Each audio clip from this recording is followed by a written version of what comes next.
Hey, what's up, chat? We see you in there. Me and Charlie jumping into the comments to say hello. Great to see you as always. Welcome into the Glosso America YouTube channel for your favorite, I should say, average to good watch along for the U.S. men's national team game against Ecuador. We're going to break down the lineups, of course, get into it. We wanted to say hello. Chuck, how are you doing? Where are you right now? I'm in Manchester, New Hampshire, my hometown. Oh, that's right. You had the tournament. The yeah, game's tomorrow, though. Tomorrow. It is wild driving through my neighborhood, the old streets. Yeah. I brought my boys. I took a photo of them in front of my old apartment building. And at first we pulled up. I go, guys, this is where I live. They go, you lived in that house? I said, no, an apartment in that building. Oh man, it's wild. It's good to be home. Yeah, I can't wait to hear how the tournament goes. Best of luck, of course. Big Tones, where are you? I don't even know where you are right now. Yeah, no, I'm in a hotel in Newark, New Jersey. You know, all right, as one does. As one does. I couldn't get on the flight because all the delays, so I figured I'd stay here and do this and not risk being late getting down to Florida. And I respect it. I respect it. You got to stop everything. The U.S. is playing against Ecuador. Let's take a look at the lineup, everyone. We're getting a lot of – what are your thoughts on the lineup? Big Tones, I'm going to throw it back to you because we are in a back three, baby. Ream, Richards, and Miles Robinson getting the start over Mark McKenzie. That could be a surprise for some. In front of Matt Freese, who'll be in goal. It's his 10th cap overall. Only the 16th goalkeeper in the history of the program that's had 10 or more caps, including our very own Tony Meola. We got Max Arfson on the left, Tim Weah on the right, Aiden Morris and Tanner Tessman holding down the 6s, and then Tillman and McKennie in front of them in the 10s, and Balogun up top. So, Big Tones, what are your thoughts on this starting 11? Well, yeah, I mean, a couple questions coming into it, right? The back three, what they look like. Now we know he wants Miles Robinson. He wants to have a look at him. The midfield, we didn't know what the center of the park would look like. I think we all thought that Weston McKennie might play a little bit deeper, but Aiden Morris, who's been really good in the championship, Tanner Tessman, we chatted with him this week. He's just having a great run. And now we're going to see that box that we talk about. Malik Tillman gets an opportunity after what was a really good Gold Cup, and I don't think any surprise by Balogun. Timothy Weah on the right-hand side, Chuck, he was listed as a forward. We had him underneath Balogun here, but he's hopefully going to get some room to run there on the right-hand side. Yeah, I got to say, I love the formation. I mean, this sets up really well for Timothy Weah. We see Weston McKennie in an unusual position as like a 10, so he's higher up the pitch where he wants to be. So I think we're going to see a motivated Weston to show this is where I want to play, this is where I want to be. And the only way that he's going to keep that in Mauricio Pochettino's mind is if he has a strong performance tonight. Otherwise, we could see him revert back. And again, Aiden Morris coming into camp, he's been out for a while. With a start, massive opportunity for him alongside Tanner Tessman. Massive opportunity for those two guys without a Tyler Adams there. Johnny Cardoso, who's been injured, if he's playing at Atletico Madrid, these are massive minutes for Morris, Tessman, and McKennie. Yeah, I agree with you on those. And Miles Robinson, I would throw in there as well. Right. This feels like Miles Robinson's big and also potentially last chance to make an impression. Say, hey, listen, I can fit into this back three, and maybe it shifts into a fluid four. And, at times it can go into a back five based on how Ecuador's playing or any other opponent if we continue to stay with this. I'm really excited, though, because we're continuing on with some success that we had against Japan. So there's some continuity, and everybody can walk into this knowing exactly how we're going to play. And I think that's really exciting. Not to say we didn't before with the back four, but it just feels like we've unlocked something. So let's see a little bit more of it and see how it goes. A couple fun facts for everybody. Tim Ream just turned 38 on Sunday. That is crazy. He's going to captain the side for the 24th time in his career. That ties him with Casey Keller for the 8th all-time. Max Arfson gets his 13th appearance in 2025. That ties him with Diego Luna for most appearances under or in this calendar year. So that's exciting. Weston McKennie and Tanner Tessman start a game for the U.S. for the first time since March. So to your point, Chuck, a big opportunity for both of those guys to start to change minds, as it were. But excited to see both of them get the start. Let's talk about Ecuador a little bit, Chuck. I know you've done a deep dive on how they're set up and how we're expecting them to play and potentially ask some questions of all of our lines on the field. So we're going to throw up what we expect to see from Ecuador. There might be a tweak here and there because we didn't necessarily know exactly where everybody's going to set up, but take it away, Chuck. Yeah, so Galinda's in goal. Nothing new there. Experienced goalkeeper. Estupinian, teammates with Christian Pulisic now. We've seen him star in the Premier League for Brighton. He gets up and down. This is going to be a test for Timothy Weah because Timothy Weah now is going to be tasked with defending. Of course, attacking down that right flank, but also defending. And Estupinian's going to keep with for Ecuador on that left side. So watch that matchup. I think that's going to be great. Pacho, we've seen him start to excel with PSG, he's quality center back. He's big, but he's also he's got a lot of patience on the ball for someone who you would think is just going to be a bruiser, a quality player. Ordonez next to him, also quality, high ceiling. And Franco is typically a central midfielder. He can play right midfield, right back, but he's not quick. He's more of like a defensive sound, no nonsense type player. He's not going to be. Do they think they could potentially match us and play a back three as well with him on the team? I don't think so. I think he's played there. I just want to throw that out there for conversation's sake. And Preciado, who's playing in that right midfield, right wing spot, he can interchange with Franco, but he can play up and down that whole right flank. He has played right wing back. I've seen him excel in the Europa League for Sparta Prague. So he's a quality player. Then Vite and Alcivar, we've seen Vite in Vancouver and Major League Soccer. Great player. He's playing in Liga MX.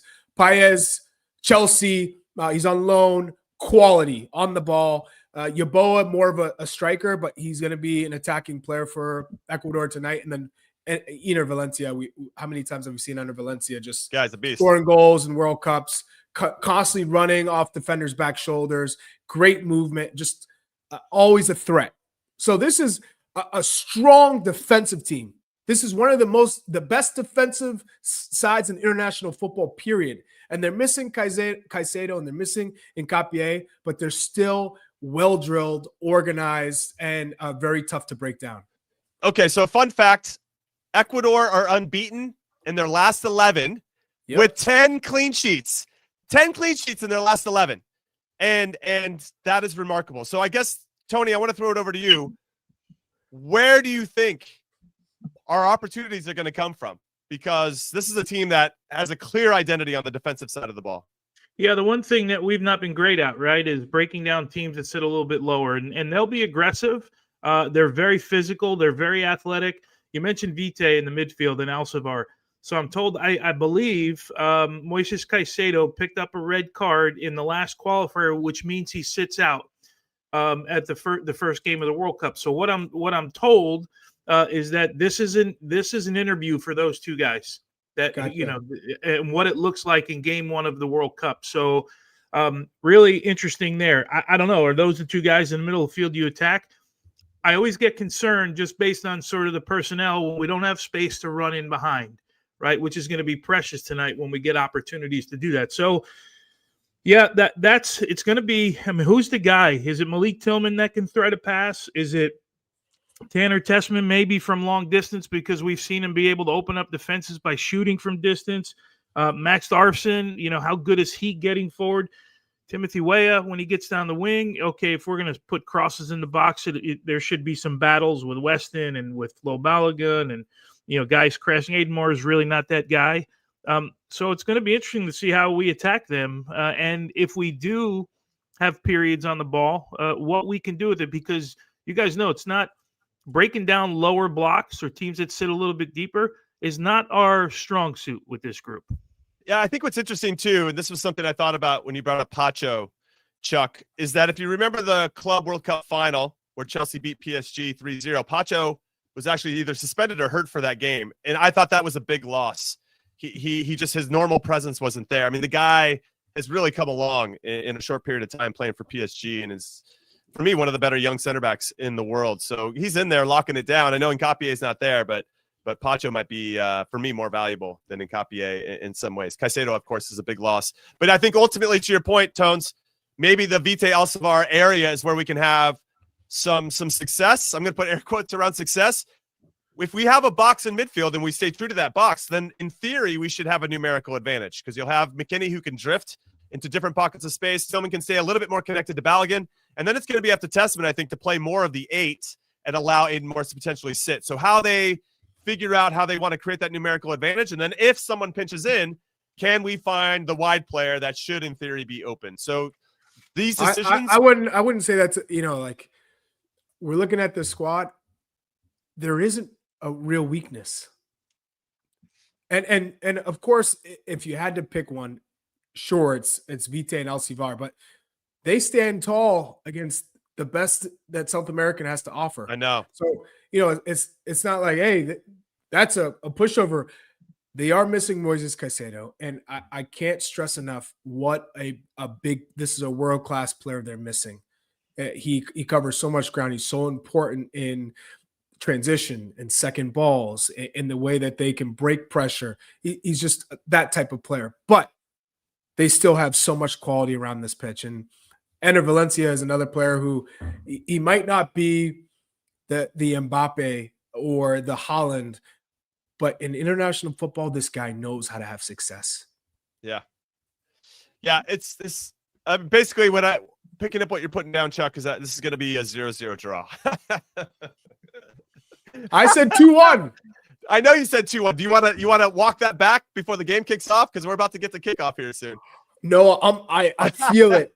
I feel it. I'm gonna go 2-1. I'm gonna do the Jimmy Conrad. It's coming. 2-1. It's coming. USA. Listen, you know what? I got plenty of time for that energy and that prediction. Okay, I need this from the chat right now.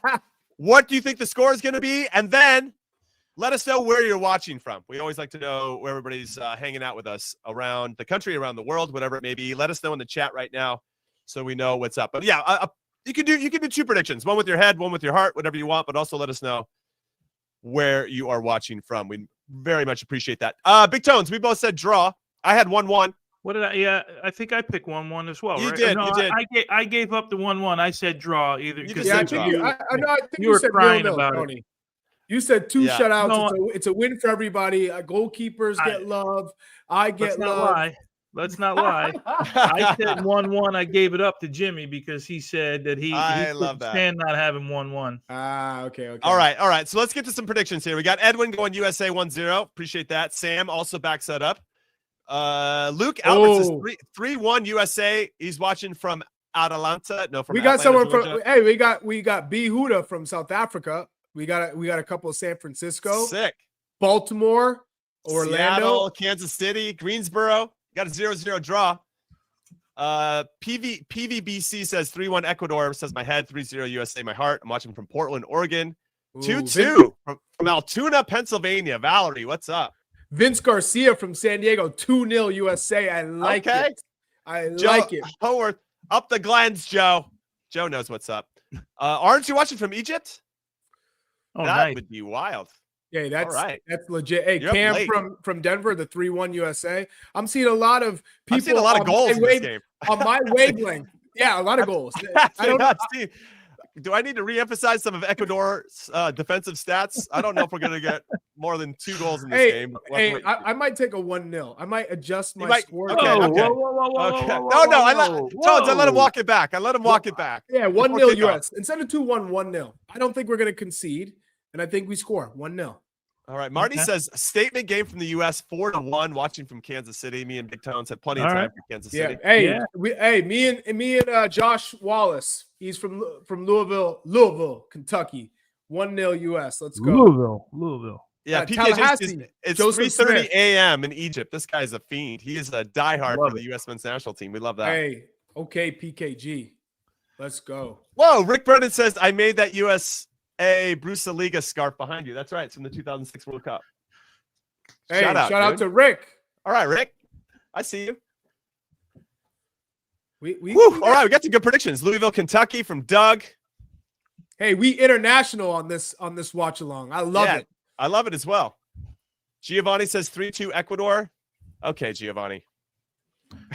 5 goals tonight. Damn. That's a lot of goals. I can tell you right now, we're not seeing 5 goals tonight. I can tell you that right now. You got to think from a U.S. standpoint.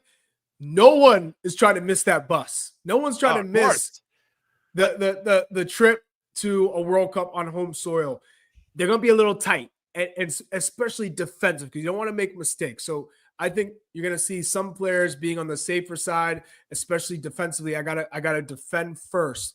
Now on the flip side, looking at Ecuador, they are a defensive team. They're missing Caicedo. They're missing Hincapié. There's going to be a more of a focus on who's going to provide the safety valve that he would provide, Moses Caicedo. So they are typically a little bit more defensive than your attacking Colombias and Argentinas and Brazils of the world. So given that Valencia is kind of like a lone wolf, and he still figures out a way to score goals and be effective, I think we are going to see a really tight game. Okay. You mentioned it a little bit before, Chuck. Let's throw this over to the chat as well. What's your favorite matchup for the game? Somebody said Enter Valencia, 35-year-old Enter Valencia against 38-year-old Tim Ream. That's hilarious. I actually think Flo Balogun versus Pacho is going to be sick, by the way. I said it. Monaco versus PSG. Okay. Estupinian Weah. That's mine. I like that one a lot. Actually, that's where I was going to go. I was going to go there. Okay. Estupinian has been a little bit suspect defensively at Milan. He's starting to grow, and we know he can attack. I wonder if Timothy Weah can get behind him a little bit. Estupinian channeling his inner Teo Hernandez when he puts on the blonde. But hey, we've seen him defend expertly in the Premier League, so I know he can defend. It's not a matter. He can. He hasn't been good at it though. Right. All right. Kickoff is almost upon us here in Austin, Texas, where all three of us just were. What was it? 10 days ago for the U.S. Open Cup final. 9 days ago. It feels like a year ago, to be honest. What a time to be alive. Oh, what a time. We saw Mike Grella hold an armadillo. We got to hang out with Matthew McConaughey. It's all popping off. Shout out to my Dodgers and Devin in the chat. Excuse me, Phillies making mistakes so that the Dodgers can do their thing. Pulisic is not starting. For everybody that doesn't know, he has a bit of an ankle injury, so he's not starting this game. Jedi Robinson not 100%, so they're not risking him. Hopefully he'll get some minutes tonight. If he doesn't, hopefully we'll see him against Australia. We're taking a look now. Ecuador's. How bad do we think this ankle injury is to still be involved in the squad, to still have the ability to play versus we're not even playing him this game. We'll play him maybe the second game. You know what I mean? You're talking about Pulisic. My understanding is not that bad from people on the ground. They're it's more of a precaution. They were going to see how it was. A little bit of flare up is what I'm told. Gotcha. So yep. It gives an opportunity for somebody else to step up. And I wonder, here's the thing. This is the big question. If Pulisic had started, who was coming out of the starting 11? Was it Weston or was it Tillman? Can somebody call up Mauricio Pochettino and let us know? Don't ask about the players that are not on the field. That's true. That's fair. There you go. By the way, I think both would have been starting, and we would have seen Tessman or Morris, one of them, come out as Weston would have been put back. That's potential too. That's potentially too. Like if Jedi was healthy, we know that Arfson would be out. Like that's a straight swap. But if Pulisic, now you have a couple different options. I think Weston was the player that got to move up. Okay, so he got to move up, and then who came in? Aiden Morris. Yes, that's Aiden Morris. That's what I think happened. If I had to, travel game. K-Popper, that's a good name. Aiden Morris was the replacement for Pulisic. We agree with you. All right, game. Oh baby, I'm really excited for this one. Obviously, some positive vibes spilling over from the Japan game. We played in the back three. We're seeing more of a back three. And now we got some players we haven't seen in a while getting another crack at it. I'm looking at Weston McKennie, Tanner Tessman, Miles Robinson, Aiden Morris. Aiden Morris hasn't been with the team for over a year. So big opportunity for some of these guys. By the way, Ecuador has similar situations, right? They got guys who are trying to make the team. Any Matthew McConaughey sightings? Kickoff. I haven't seen him. He only shows up when we're there. It makes sense. He just wants to hang out with the cool kids, Chuck. What are we gonna do? With the check chasers. Okay, here we go. And it's 2 versus Tim Ream with a nice tackle. Oh, look, they're pressing. They're pressing. Look how high they are. Oh, they're coming. Ooh, I like this. Hey. Relax, boys. Relax. Here we go. It's coming. Hey, Kendry Paez is what? He's 18, playing for Strasbourg, right? He signed for Chelsea, but playing for their sister club in France. Is he 18, right? Just to confirm, Paez? I think that's right. I have it right here. Hold on. Yeah, he is 18. 18. Wearing the number 10 shirt. Got plenty of time for that confidence. All right, let's see how. This is what we were really curious before we went on camera, was how are we going to set up defensively? Okay, it seems like we're definitely going to attack in a back three, but what does it look like defensively? That's kind of what we were wondering. Now we're on the press here. Like it. Got to win the ball. Good. So you got Miles up. Who is that? Yeah, Miles is up pretty high, which means that Arfson was tucking in. So there's always kind of the integrity of a back three. And that allows maybe one of the center backs to step up and read the game and try to win something and be more aggressive. That's something to keep in mind. Guys, I got to switch my stream, man. I might be off because this one's so small. I can't see. Forget it. I just can't see. Big Tones, you do what you got to do. I was just going to say something. You let us know when you get started. We'll tell you what the time is at for us. So you don't spoil anything. I couldn't see anything. And, right, I do have my glasses on. So Can you see me, Tones? Where are you at?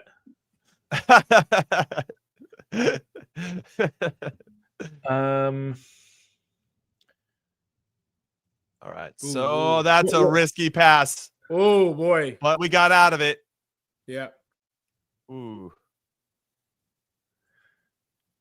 All right. So Arfson is stepping high.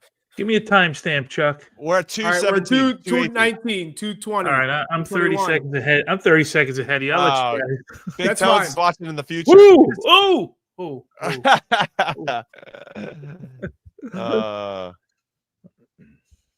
Okay, here we go.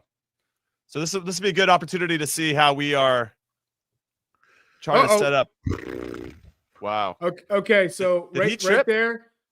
Right there, we saw Arfson playing left back. Yeah, and having to defend Preciado, and we talked about him getting down right flank. But Preciado's too fast for his body, by the way.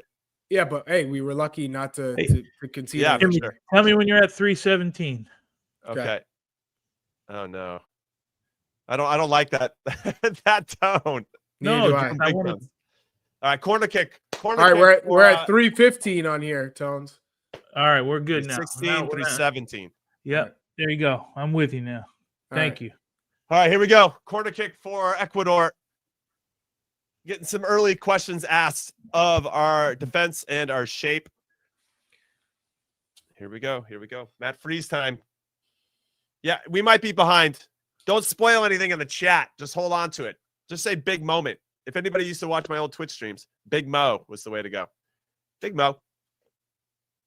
We had Big Mo emojis. We need to get those emoticons. I feel like we need that, producer Des. We need our own special emoticons for our chat and our community. All right.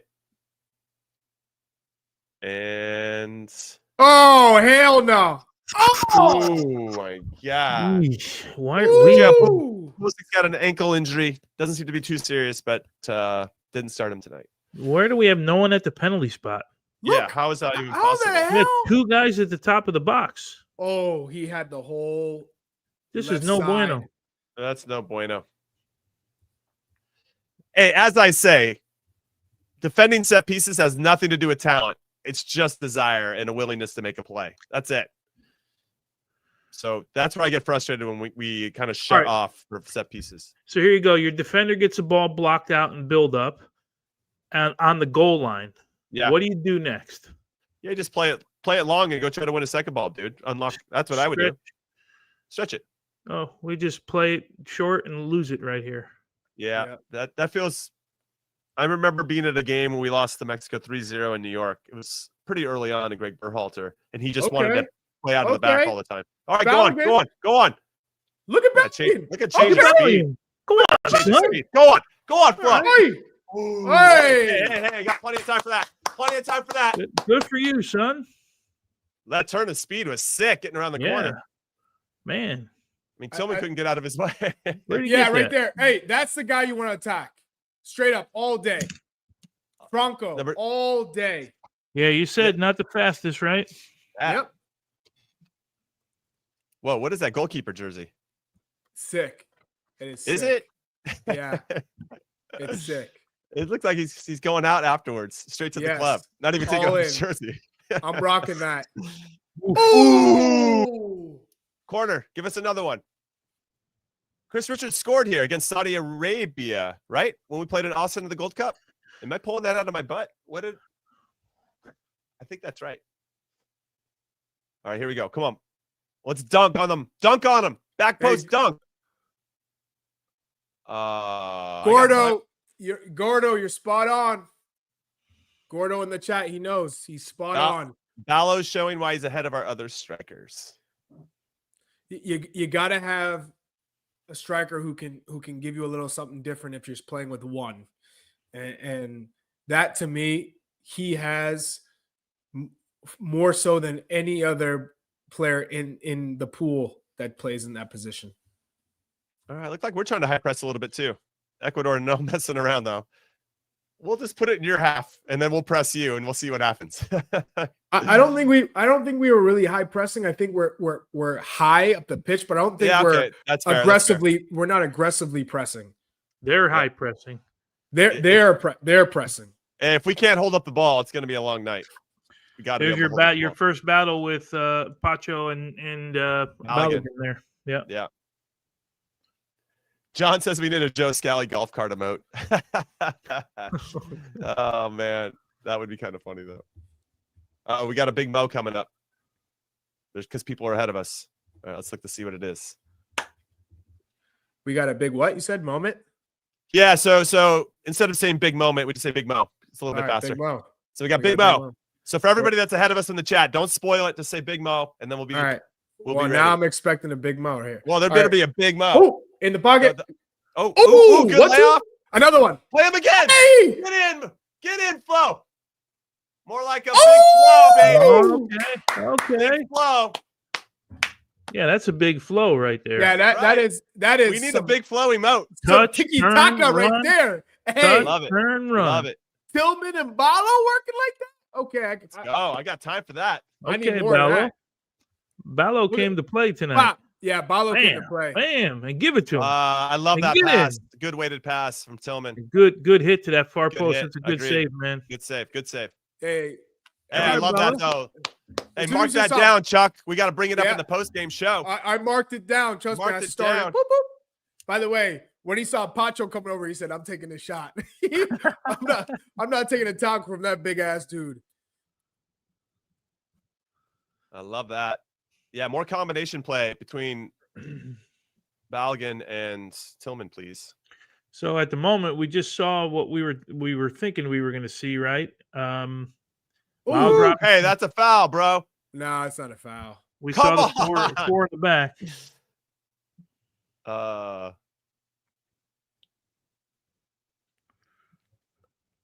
Man, the aggressiveness that Ecuador plays with is pretty impressive.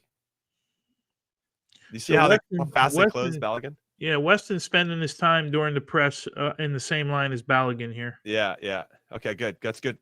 Good turnover. Can we play forward there? That's a tough ball. He stitched Morris up, huh? Yeah, Tim gave him a hot potato, as we used to say. Nice, Weston. Good. Tell us I used to love giving you a back pass that was a hot potato. Didn't matter, Jimmy. That's true. It didn't matter. There's no thing. Nice and cool and calm. You play right in my nipples if you want. That's it. That's my nipples. That's an all-time quote. Play it right to my nipples. I got you. I got you. Right to my nipples. Hey, look. Even Aiden Morris looks good too so far.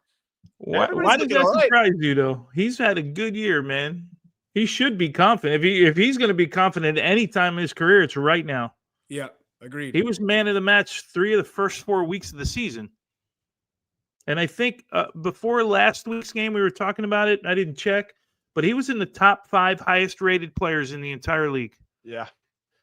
I don't know what happened. I like the rotations I'm seeing right now. Tillman comes into the pocket. It doesn't come to him. He starts to get out of that and creates a passing lane for somebody else. Good turn. Look at the good. Go on, Flo. But I like the player rotations clearly by design because there's a lot of coordinated movement there. And then one when Miles Robinson stepped up, Aiden Morris went down in line with the back three to pick up the ball, and that slows the game down and allows us look to at take it out. Balo. Okay. I know. Balo's another level right now. His energy looks great. Another level. Another level. Oh, see that run by Weston. Find it. On West. The player rotations are sick today. Touch. Oh, Good hey, touch. I got plenty of time for this movement, though. This movement off the ball from the team has been excellent. Excellent movement off the ball. Keep it moving, boys. Look at Ecuador. Coach is pissed. He's yelling at him. We're in control right now. Look at this. Keep it moving. Keep it moving. Look at the drop shoulder from Tillman. Come on. Son. Ooh, he's in. Yeah. Oh, hit it. Go on, son. Have a go, son. Hey, I got plenty of time. Have a go, son. It's all positive. Oh, hey, this is a good start. Good start. Man, I wish I was watching the game with my father right now. He'd be going, this is good. Not this is good. It's a good one. I like the movement. Oh, yeah. Good call by the ref, by the way. Yeah. The movement has been special. Excellent. The movement has been special.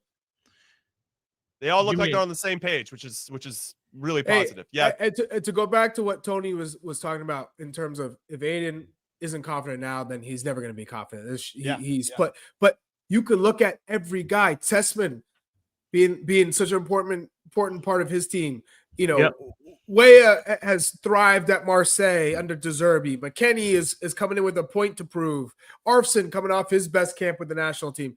And Balogun looks like a man determined, like absolutely possessed. So from that standpoint, now we're getting some. Now we're seeing something. This is exciting. It is exciting.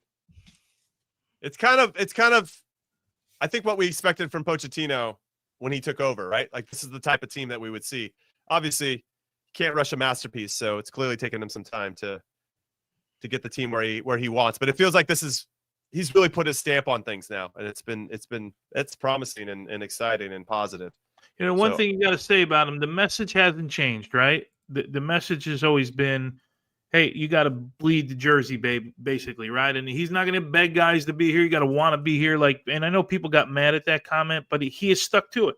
And he's stuck to, you're going to earn everything here. And, hopefully we're starting to see the beginning signs here of some good things. Also, I'm taking notes, too, so I remember to talk about this stuff later on. But I really like the pace that we're playing at. I don't know how you guys feel, but it's like a nice, crisp, clean, one or two touch, keep the ball moving. I really like the tempo and pace we have. You know what else I like above even the tempo, which obviously is great. It's the way the team is trying to play between the lines. They're playing to what would be deemed a marked player and having no fear that player can handle the pass under pressure. Yeah, right. And maybe pull that player out of position, out of space, so that you can find the next guy. Right. Or you play one pass to find that guy and exploit that space. So for me, it's the decision-making on the ball, not being afraid to play into those tight lanes. Yeah. That's a good shout. That's a good note. The one thing we haven't gotten here, which maybe seemed forced a little bit in the last couple games, we haven't gotten a lot of wide play just yet from Arfston and from Timothy Weah. So if we can balance that out a little bit and get those guys engaged in this, that would be good. Yeah, it feels like Arfston's playing a little bit more left back than left wing back. I don't know if that's by design or just how the game is going. It could be situational, but because right now with the ball out wide to the left for Ecuador, we see Miles Robinson. That was a taste of the cross, by the way. That's what we talked about a little bit. If Tim Ream's playing in that position, you got to be tasked with sometimes having to mark the pacier players on the weak side. And I think there might have been a little bit of a mix up between Richards and Ream there. Yeah, that's what I was going to say. Like, the ball does circulate for Ecuador out wide to the left. Who's going first? It feels like on the left side, that's clearly Arfston, but this one, it seemed like, was it Weah or Miles Robinson? And then obviously the end result is what you're talking about. Is it me or does Pulisic have a warm-up, like a regular warm-up, and Robinson and Zendejas look like they had white T-shirts on there? That's Yes. right. Not Yeah, available. you're right. Yeah. All right. That's when you got that NA next to your name. Yeah. Man, their goalkeeper can ping a ball, by the way. It's just got Tony Meola-esque Wow. ping ability. Yeah, that's Oof. a ball. That's a ball and a half. Matt Freese was a little bit off of his line there. I think maybe the guy could have caught him if he looked up. If you saw that. Tell you what, we've done a good job. That was Weah that actually cleared it after Richards, right? We're getting numbers back in transition. I think, Jimmy, you'd mentioned this when we did the last pod yesterday. Yeah. You'd mentioned this and how important that would be. Cool. I sound smart every once in a while, everybody. Let's go. What did they say about a blind squirrel? Right? What is that? Even a blind squirrel finds a nut every once in a while. That's me. Yeah, the build-up play from Ecuador is pretty much pass it to the goalkeeper, hit a long ball, try to win the second ball, and go from there. Or try to win the ball up high off of pressing. That's a good touch by Miles. Oh, look at that cheeky back heel. Look at Cheeky Tessman. back Tessman heel. Go making on. a run in the final third. Oh. Like the idea, though, right? He did. I think he tried to do a little cheeky little chip over the guy's leg. And it gets Looked blocked. like maybe try to meg pass. Look at Weston doing a little spicy. I think he tried to give it a little. Yeah, he tried to. Ooh. Yeah, that's good defending. Is that Pacho? Like it, though. Like it. I do too. All right, we got a big Mo. We got Genie's calling a big Mo here. We'll see if they call a penalty here for somebody tugging somebody in the box, like we saw in the Open Cup final. Cheeky Mo. Cheeky Mo. Hit it. Oh, no. Oh, Is this going to be a foot race? Why do I feel a foot race coming? yeah. Oh, Counter. no. Counter.com. Oh, no. Oh. Who's that? Who got the yellow, Chris? Oof, Richards. Tactical foul. Tony gives it the old yellow card. Tony Milano. Yaboa's and yeah, we've been there. It sucks.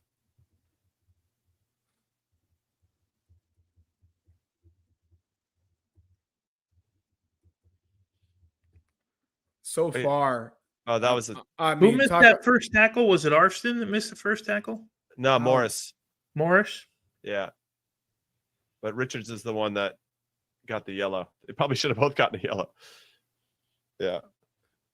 So far, this has been impressive. I agree. Yeah.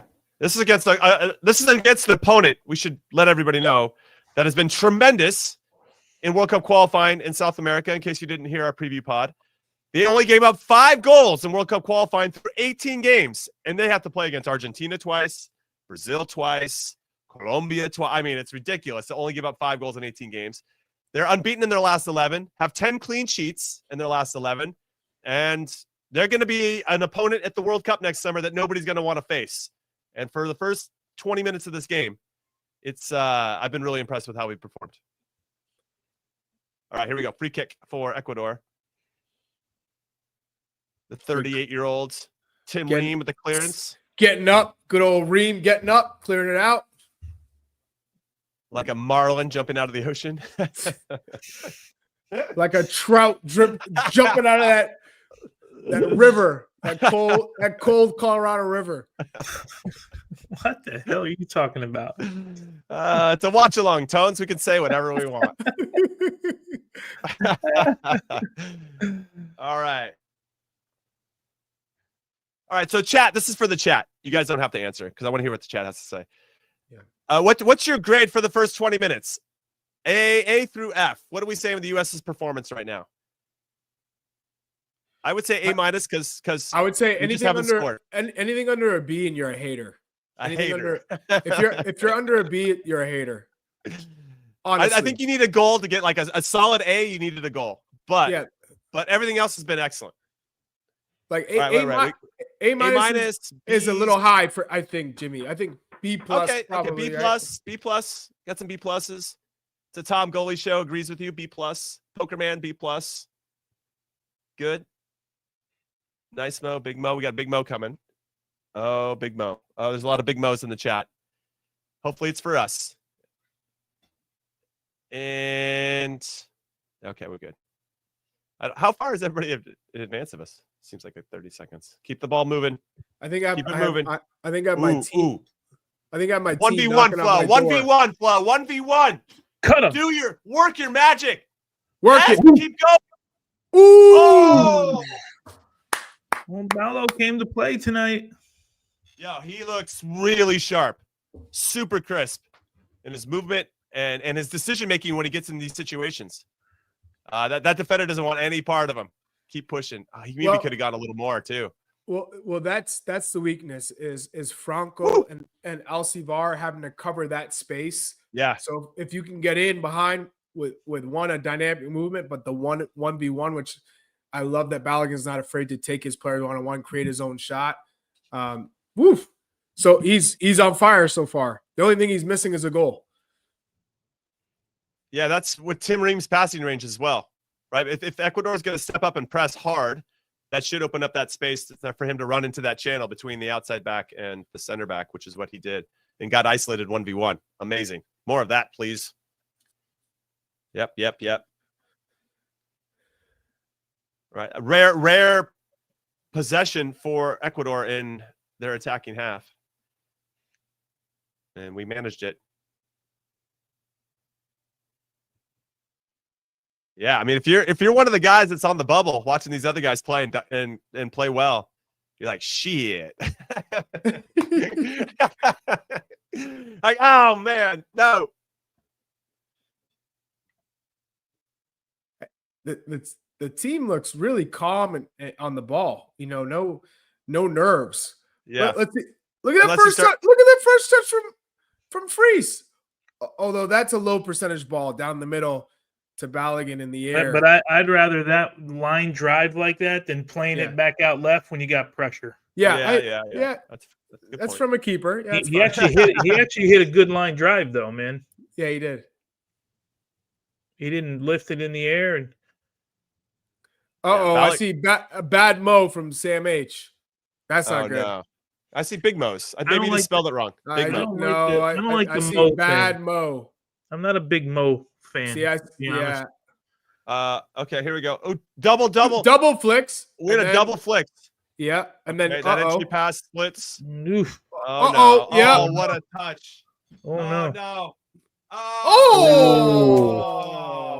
There it is. The lone wolf gets his goal. The lone wolf absolutely torched Richard. Enter Valencia is just unreal. 35 years old. That first touch he took into space was sick. But that's they don't break. They just bend. They finally win the ball centrally. They play a pass that splits two lines. That split pass kills us. That opens up an opportunity and a window to make another split pass. Then Enter Valencia does it. There's one that breaks both of our lines.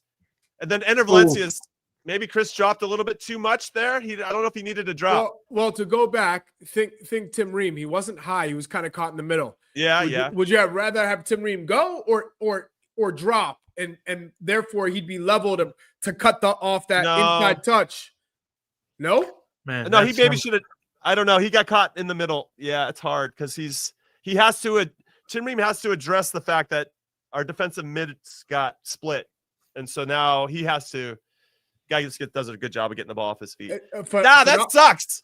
We actually played well the first 20 minutes. This sucks. Dude, phenomenal shot. Yeah. I mean, his first touch was his whole sequence was great. The running off the back shoulder, first touch across Chris Richards, and the finish is sick.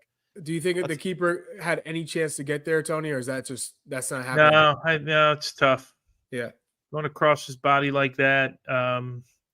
Your expectation is that the center back or whoever's closing, right, is taking a little bit of that far post away by the block. So you're not dealing with the entire far post.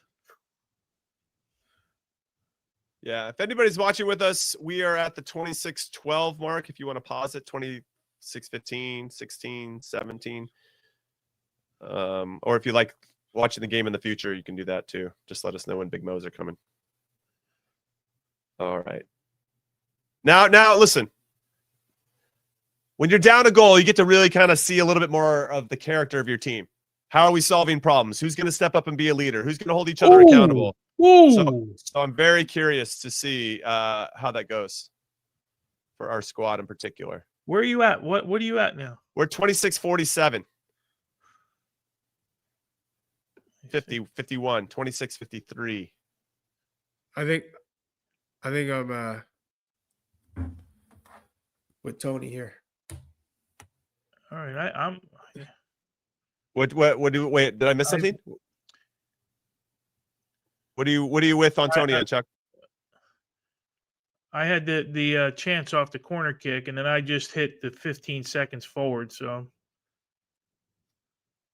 All right.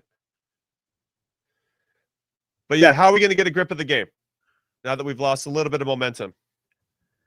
That's what I would be looking at from a coaching staff perspective. Who can you trust when things aren't going well? Who's going to go out there and solve problems? That's what I'm looking at. Yeah. Good step by Arston. Now can we play out of it? Or can we keep this and maintain a little bit? Okay. Go on. Good touch by Weston. We'll take the corner, sir. Ooh, yes. Oh, come on. I think did we skip ahead like a minute? Pacho's a beast. Poch is a beast. Performance. Yeah, did I miss that chance off the bar? I feel like I missed that. what's a save from the goalkeeper? Yeah, keeper got a save. Yeah, we skipped it. We chance. skipped here. I have it up in 2 places, and I know we skipped it. We skipped ahead, which is fine. We're ahead of TV on my side. Let's go. I feel like I missed that chance. I don't even know what's happening right Yeah, Jimmy, you missed a corner kick, and Unbelievable chance. Got on the end of it and smashed it near post. And the keeper made an incredible save. now. Okay. All right, that would have been fun. That's a big time save. I was 2 minutes behind. Now I'm 15 seconds. No, that's fair. We had to refresh. Yeah, now we're at 28, 46, 47, 20, 40. Yeah, that's where I'm at. Oh, Yeah. what a tackle by Tillman. No! Yeah. Oh, foul. What are you talking? You got the ball first. Tillman's not complaining, so. Spoken like a true center back, Jimmy. Ball first. Everything else is whatever. It's free. He does get him. Yeah. He gets him. And then, did he get a yellow? Yeah, he got a yellow. Tarjeta amarilla. I don't know, actually. Joseph Smith, what's up? Maybe just a stern talking to. Can Pulisic come on as a sub? We believe that he can, Stevie. He was in a warm-up top, so we're thinking that he is potentially ready and active for this game. Salvador Gonzalez said you're behind. You're still doing the pregame show. Yeah, all right. Hey, Salvador loves to talk some smack. I'll tell you that right now. He does. Salvador thinks I got that Spectrum internet. I don't. I thought I had the high-end stuff, Xfinity, but clearly it's not working or doing the job. Adjust the antennas on my YouTube. I got to go up on the roof to fix my antennas. Hey. Now that's a free kick. I would look like one of mine. Well done, Stupinian. I can hear all the players on my team that I coach outside in the hallway listening to this chat. They're listening to it? That's amazing. Yeah. They're playing. They should just watch on YouTube. They're playing Ding Dong Ditch hitting my door. That's funny. They want to know what coach is up to. Oh my God. That was Lord. almost what's Matt Freeze doing? It was a test. He was testing. Listen, Tones, I think we've talked about it, or maybe you've said it. Like if you know you're gonna play short just to hit it long, just hit it long. That way you can at least get guys in better positions to win the second ball than to be so spread out. But I like this build-up play. Come on. Got some numerical advantage. You maybe played that too soon. You played it too soon. Who played that too soon? Look, I was Aiden Morris. Right? But guys, you gotta stop. We gotta stop seeing Matt Freese or any of the players playing these aerial balls to Balogun and a 50-50 with Pacho or 50-50 with Ordonez. That's not his game. Play to his feet or play in the space on the ground, not in the air, having to try and go up and compete. The ball's going to come right back down their throat. Yeah, that's fair. Good point. Man, that goalkeeper can ping it. The camera can't even keep up with it.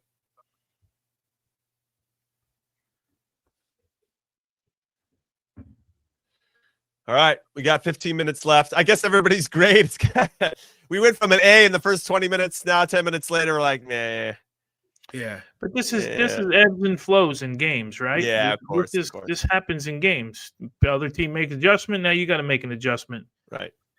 I just don't. I don't understand ever. Not tonight. Just when you're building out to build out and forcing it. You know. Yeah. And I love building out of the back and playing through all three lines, but sometimes, man, just you gotta play the ball long. Yeah. I like Doug's positivity in the chat. It's just one goal. We're totally in it. 55 minutes left. Yes. Keep that up, Doug. keep that energy. Keep it energy.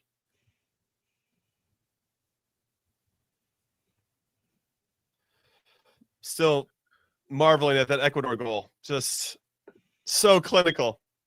Well, that's how good Ecuador are. They defend as a team. They defend, and next thing you know, they break out, and it's always Valencia on the counter, and he's just such a good runner.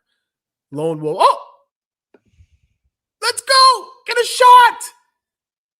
Oh, referee! Oh, okay. Now it's not a foul. Too much. Too many touches around the box. Who was that? Miles Robinson breaking that one up? Yeah, I think he did a nice job of reading that. But what's interesting about the goal that Ecuador scored is that it didn't feel like there was any clear-cut mistake from any of our players. They just took advantage of these little half moments. Obviously, Ender Valencia's touch and finish were fantastic, but there's not like one person you can pin it on. It's just good transition play. They finish, and that's the difference. That's the kind of stuff we're going to see at the World Cup next summer. We just want to be on the other end of it. That is the difference. Yeah.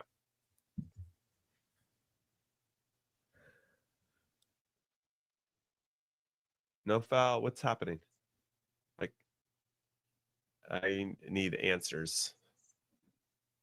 All right, 10 minutes to go in this first half.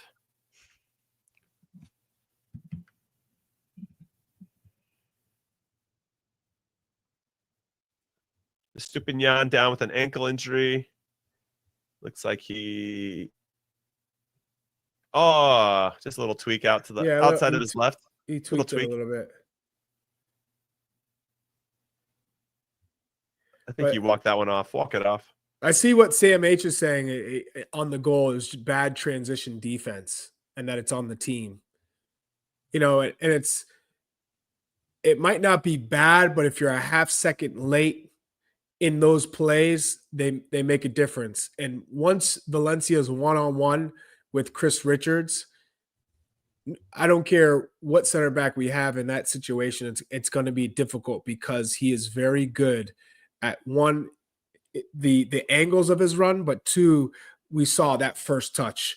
He comes on one side of Chris Richards just to come back across with his first touch. Once he gets him off balance a little bit, he's got the angle on Chris Richards at the near post. Right. He takes that another touch, and then he's got the whole back post open. All he has to do is have a clever first touch, clever hit, strong, and he did. I mean, it would have taken a top world-class keeper to get down and make that save. The angle was on his side, and he hit it with the right amount of power. It's a class goal. That's one of those goals that you stand up and go, hey, we did a lot of things right on that play. There wasn't like a big error or a massive mistake. It was just a clinical finish, and they made the most of that opportunity. Yeah, they did. Really impressive. All right, let's bring on a friend of the show who hosted with me last week for the roster reveal for this camp. It's the Athletics' Paul Tenorio.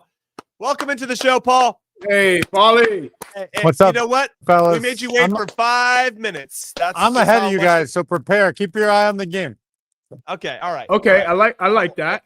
Well, Keep your eye on the game, boys. I like what he's saying.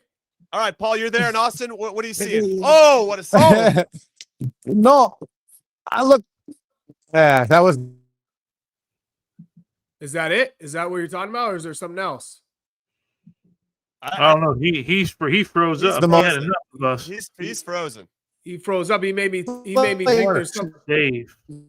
I mean, we got Paul Tenorio live from Austin. What a save! That was it. That was it. I did 5 minutes, and now I'm freezing up. I know. I thought you I thought for the goal for us.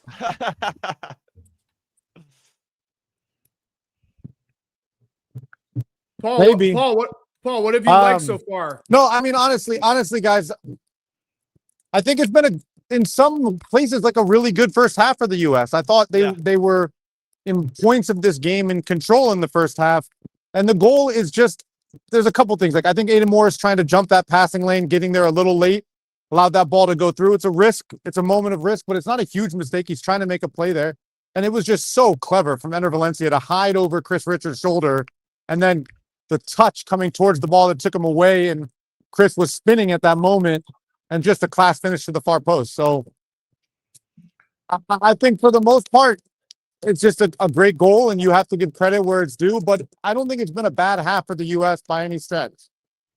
Paul, what about the movement tonight from Flo Balogun? He looks up for it tonight. I think he's been, for me, the best player for the U.S. in the first half. His ability to hold the ball up, his ability to combine, to create chances for himself. And he causes a lot of problems for the back line. Like even just now I'm watching a U.S. attack, and it starts with Balogun's movement because they're so concerned about him that once he takes off vertically, the whole back line turns and is tracking. They're scared of that ball going through, and it's opening space up for Weston and the midfielders to start to carry the ball a little bit more. So the way he's played in this first half, I really feel, man, like this is what the U.S. has been missing. A big chunk is a forward that does what Flo Balogun has been doing in this half. Man, his running is excellent. We're seeing another opportunity for him where he's just running that channel, doesn't get the ball, but you're right. It does draw some defenders to him, and that creates space for somebody else. So, yeah, I've been really impressed with Flo. Go on. Come on. Corner. Hey, Galindez has been incredible tonight. Yeah. Galindez. What a goalkeeper. Tony Meola-esque type performance. About time you give the goalkeeper some credit. Tony, what do you think? Does Freeze need to have that back post covered on the goal? No, I think that's the defender. I think that's Chris Richards' job to make a block and take a part of the back post off for you. And he doesn't get any. He doesn't cover any of it. We saw. I don't know what replays you saw. We saw a replay kind of from field level, and he doesn't really take anything away from that back post. We're trying to block it. Yeah, I mean, I think also you take a step too far over. Valencia goes high to the near post, and then you really look silly if you get beat there. If you're going to get beat, that's where you need to get beat. All right, we got a yellow card here for Miles Robinson. Yeah, he does get Kenji Paez. That's a clear yellow. Two center backs on yellow cards now for the U.S. Yeah. Yeah, that's not ideal moving forward for sure. Paul, are you hearing or expecting any changes at halftime based on your time at camp or in Austin? Like what kind of rotations we might see coming into this one? You know, Poch played it really close to the vest this week. I think even for some of the players finding out late what their roles were going to be, I wouldn't be too surprised to see some changes though early on, some plan changes. I think you have to in these windows. They do have an extra day between games that they normally don't get ahead of the Australia game, so maybe that impacts things a little bit. But I don't know, man. I could see him trying out some combinations where he wants to get a longer look, like for example in midfield. Like, could we see Christian Roldan come on to pair with Tanner Tessman? Does he want to see that combination and see how the midfield works a little bit differently with that duo? You have two center backs on yellow cards. Does he bring somebody in for at least one of those center backs at halftime? I think you could see it. But I would imagine he'll want to see a little bit more of the attacking combinations that he has out on the field. Yeah, we're seeing Christian Pulisic warm up as well. Since he's warming up, I expect him to get some minutes for sure. Were you Pulisic's up. I mean, everyone's up right now. I'm taking a look over at who's. Yeah, you got everyone going up right now. It looks like the most active though in the warm up is Mark McKenzie and Christian Pulisic. Those are the ones that are going through the most intense work on the sideline right now. Okay. That's good insight. Live from Q2 Stadium in Austin, Texas. Paul Tenorio from The Athletic. Right on. Looks like a Stupinjan's out. Yes. Yeah, Stupinjan coming off. Man, that is an energetic coach. I would definitely say from what I'm seeing, Mark McKenzie's coming on at the half. Just how intense he's going through his work right now. Yeah. Well, the last time that Miles Robinson started a game was against Turkey, and he came off at half for Mark McKenzie. It'd be a shame for Miles to kind of get it cut short, but I think it was interesting also that. Sorry, Charlie, but like earlier this week, Chris Richards said to us that out of all the positions in the back three, the one he liked the least was playing in the central spot, and tonight he's in the central spot in that back three. I love that. So he had a couple training sessions there, and he was like, "Oh, I hate this."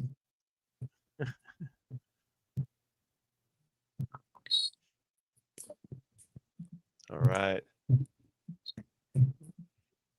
All right, Paul, we can let you have a breather, and we'll hopefully check in with you again in the second half. Paul Tenorio, everybody, from The Athletic. Thanks, appreciate your insight as always. Appreciate you, Paul. Man, myth, Thanks, legend. fellas. Thank you. All right, shout out to Paul once again for his time. Nice to get some insight from someone that's live there at the game, can see everything that's happening on the field. Sometimes you can't pick up some of the nuances and subtleties when you're watching on television. So thank you, Paul, for that. So it looks like Christian and or Mark McKenzie could be getting some early minutes in the second half. I wonder who comes in for who at this point, because we have center backs on 2 yellows. And were they planned already, or is it just situational? Those are the questions I want answers to, Chuck. Yeah, and Yaimar Medina just came in for a Stupinjan, and Medina plays at Henk, which we've seen also in the Europa League. He's a quality player. Oh! What a slow rolling tease that was, but good play there. Good combination play from Tim Weah. Get himself on the edge of that. Weah coming inside. Tillman's been Tillman, and uses his left peg. We've seen him score golazos with the right, especially most recently against Real Madrid at the Bernabeu. So that's good to see the combination play. I love that. That's something that I really like, the movement off of passes. All right, corner here for the U.S. Probably have a little extra time because of the injuries. Another corner. Come on, boys.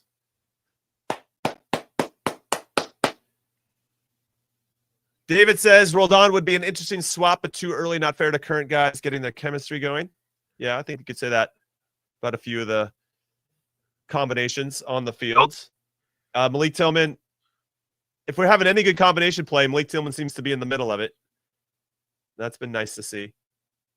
But I wouldn't mind seeing Pulisic and Tillman out there together. That's a combination I would like to see. How about everybody else in the chat? Tones, Chuck, what combination would you like to see a little bit more of in the second half? Or for me, Pulisic and Tillman would be a nice one. Yeah, I think the Pulisic, Tillman, Balogun, that trio. Yeah, good shout. That's what I would like to see. All right, how would you shift it around, Jimmy? You're taking Weston, right? Then I would potentially lose one of the 6s and keep Weston in and move Weston into 8-ish role. Yeah, exactly.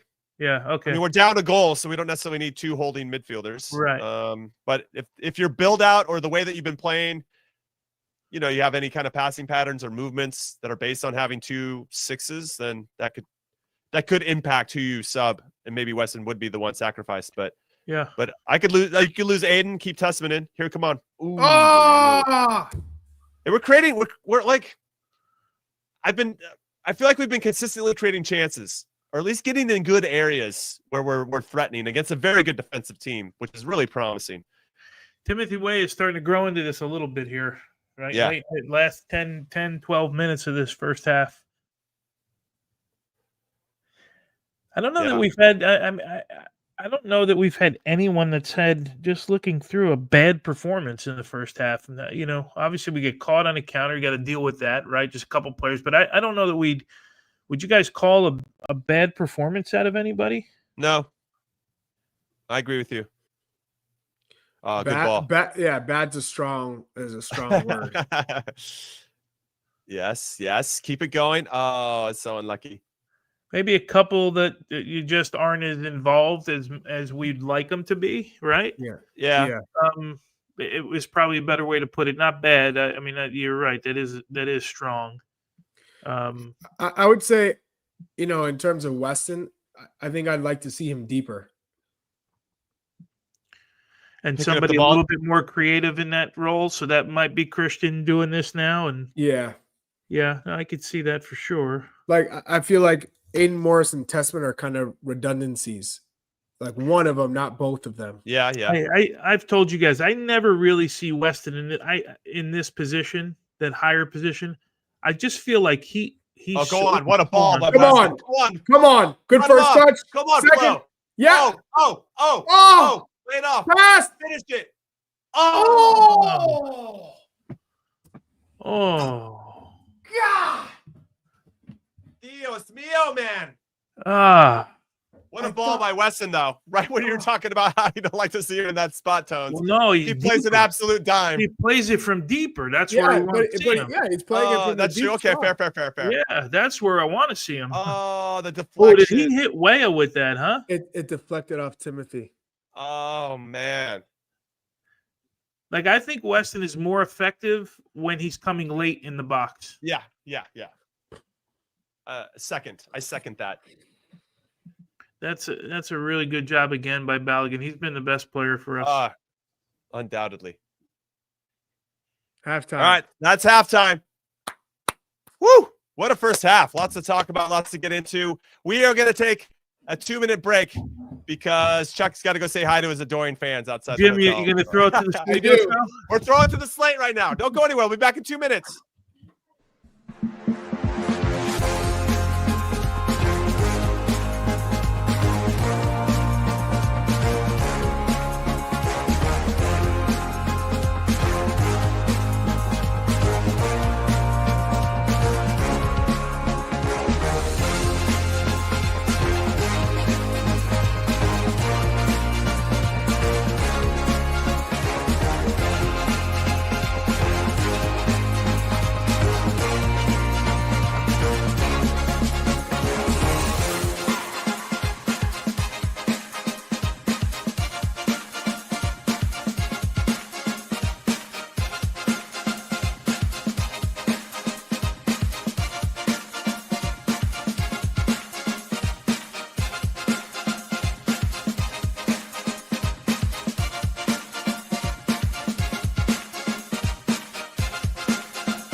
What's up, everybody? Welcome back into Call It What You Want. This is our watch along for the U.S. versus Ecuador, the halftime show, as it were. We're catching Chuck and Big Tones mid-bite, which is nice, which means we're really doing it live here. And here's some stats for everybody to chew on while you're eating or drinking or whatever it may be. The U.S. possession, 66% to 34%. So they have almost double the edge there. Okay. And then corners, 7-1 in favor of the U.S. XG in favor of the U.S., 0.51 to 0.35, if you guys are XG fans. Now, I've seen some people in the chat, Big Tone, saying, I'm not an expert. Guys can't score. They can't put the ball in the net. Listen, I feel like we've created more chances than I already expected for a full game against a good, very good defensive team in Ecuador. There's been a deflection. There's been crazy goalkeeper saves. It's not like we're not putting stuff on frame. There's one thing if you're just shooting and it's going wide or it's going over or they're just kind of hopeful chances. We're getting some really good looks, and either it's been a deflection or a good goalkeeper save. But we're knocking on the door. Yeah, but along those lines, who was that put that out there? Do you know in the chat? Yeah, it was. It's fine margins, right? I mean that's what international football is. Ahan. I mean, so along his lines, Jim, that's the difference between winning and losing at this level, right? Is when you have chances and sometimes half chances, you find the back of the net. When you need to make a save, you make a save. Again, it's not one that we blame Matt Freese for at all, but it's also one that somewhere along the way you got to make a save. Excuse me, right? So that's, I think, what he's alluding to. We've had chances to score, and they don't have to be tap-ins. Like, you got to figure out how to bury. You know, Aiden Morris, just because that's the last one that I remember, you have a chance like that, and you hit it off your own player. Think about Flo Balogun. The first one with the left foot to the far post of the goalkeeper was his first good save. Very good save. You know, that's like the opposite of what happened down the other end of the field. And again, it's just margins, Chuck. And that's what this level. You're talking about World Cup level, right? That's how you win and lose a game. I'm looking at the goal, and you're spot on, Tony. We're talking about World Cup here. This is a typical performance from a quality side in a World Cup setting. If this was the World Cup, this is how a lot of teams will play. Defensively sound. They're not venturing forward and throwing numbers forward, reckless. At times, we saw Ecuador high press. That's because we had a goal kick. So you can take those risks at that time because you got to go 100 yards to get behind us. I think what we saw here in this moment was Weston tried to play a ball. It got cut out, and then they were direct in the counter. So they said, okay, let's go to goal. And a lot of teams in a World Cup setting will attack with one or two players, and that's it. Yep. And if it doesn't come off, they got eight or nine behind them to protect. Yeah. And in this case, this is the difference between getting to a knockout round, getting to a quarterfinal, getting to a semifinal in a World Cup. Great point. It's one play. Enter Valencia makes a run off the back shoulder, which pulls Chris Richards that way. And once Chris Richards turns this way, his first touch takes him back across the body of Chris Richards. Now, Chris Richards has to take a second to collect himself.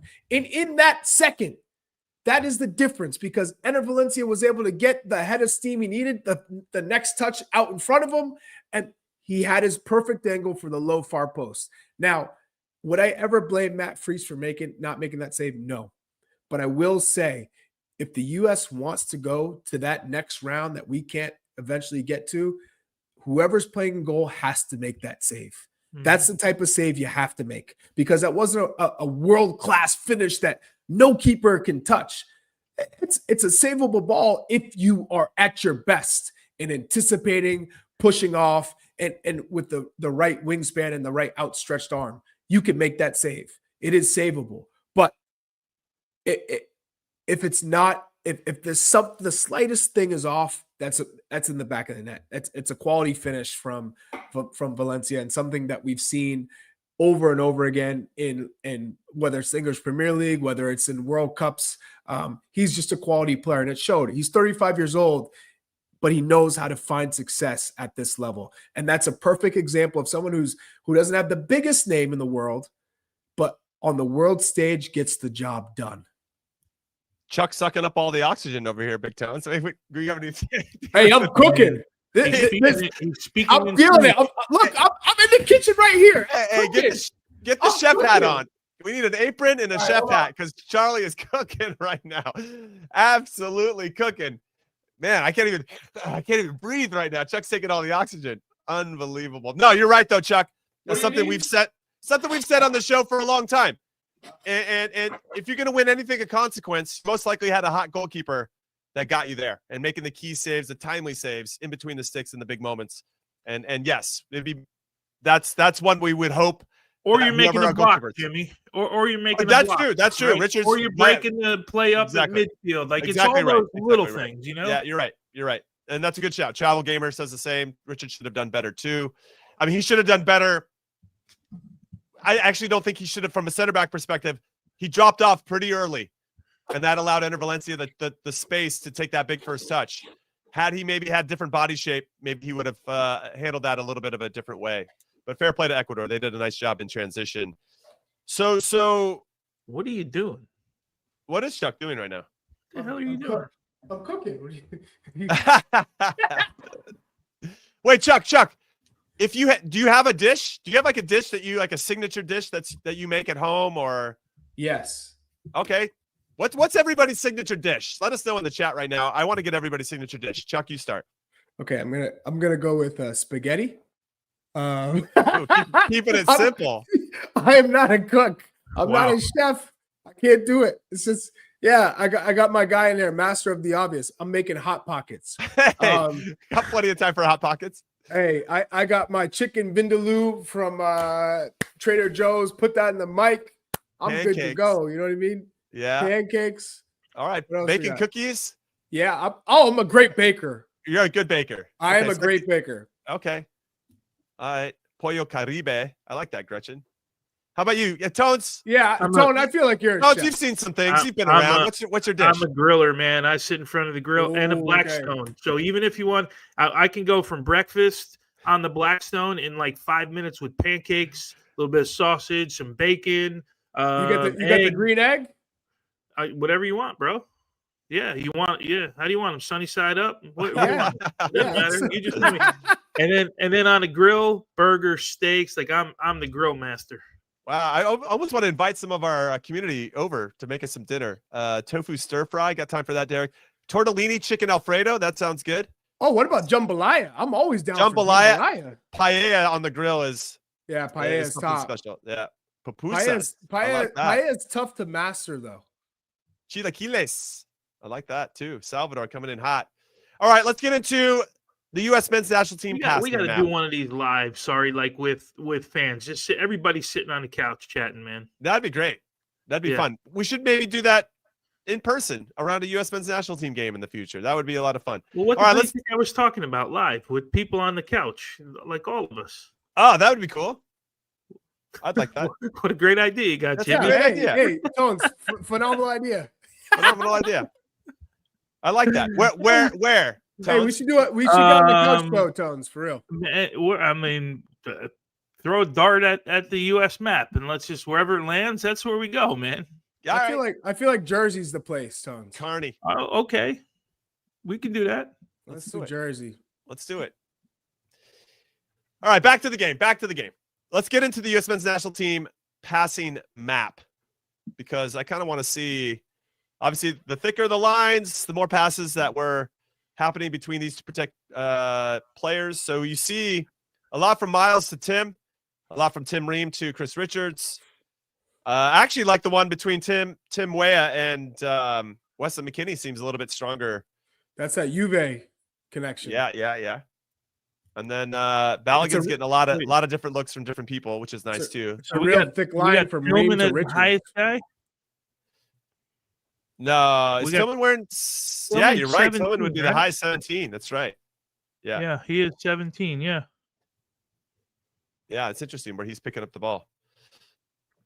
So anyway, that's just a stat that we have, but it is kind of fun to see what our setup looks like in our passing map, and obviously where the most connections are happening between our players. And we'll see if that changes as we make changes, whether that's happening in the second half or right at halftime, or if it's happening in the middle of the second half. We'll have to wait and see. All right, another fun fact: Australia beat Canada 1-0 with FIFA President Gianni Infantino in attendance. Mr. Gianni Infantino, who they got to figure out those tickets, man. Can you stop fleecing everybody? Just make it equitable. We want people that can afford it or people that maybe can't afford it. Make it affordable so they can go. That's what the whole tournament's about. It's for the people. But Australia getting a big 1-0 win against Canada. Was it a full Yeah, Canada side? I was gonna say, what do you got to say about that, Jim? Well, I want to know what Jesse Marshall. We should bring Jesse on the show. Actually, it's about time. Let's bring Jesse on right now. Let's bring Jesse on right now. It's about time he comes back on. It is. You know what? You know what I'll say about it, Chuck? That is a below average to average performance from Canada. That's what I'm going to say. Yeah. And it looks like I don't know any of the stats. I don't know what happened in the game. All I know is the final score. So I'm making big giant assumptions from there. I'll find those. Was a 71st minute goal. Get some stats. It looks like possession was 60-40 in Canada's favor. 17 shots to 5. Shots on target 8-1. Wow. Yeah. You got the one that mattered.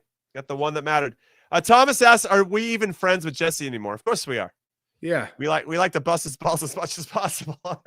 That's what friends do, right? The better friends you are, the more you can bust their balls. So we absolutely love. I'll have to say, if you're talking about form for this Canada side, right? So Alphonso Davies still recovering from an ACL. Jonathan David has not hit the ground running at Juve. It's been a tough transition.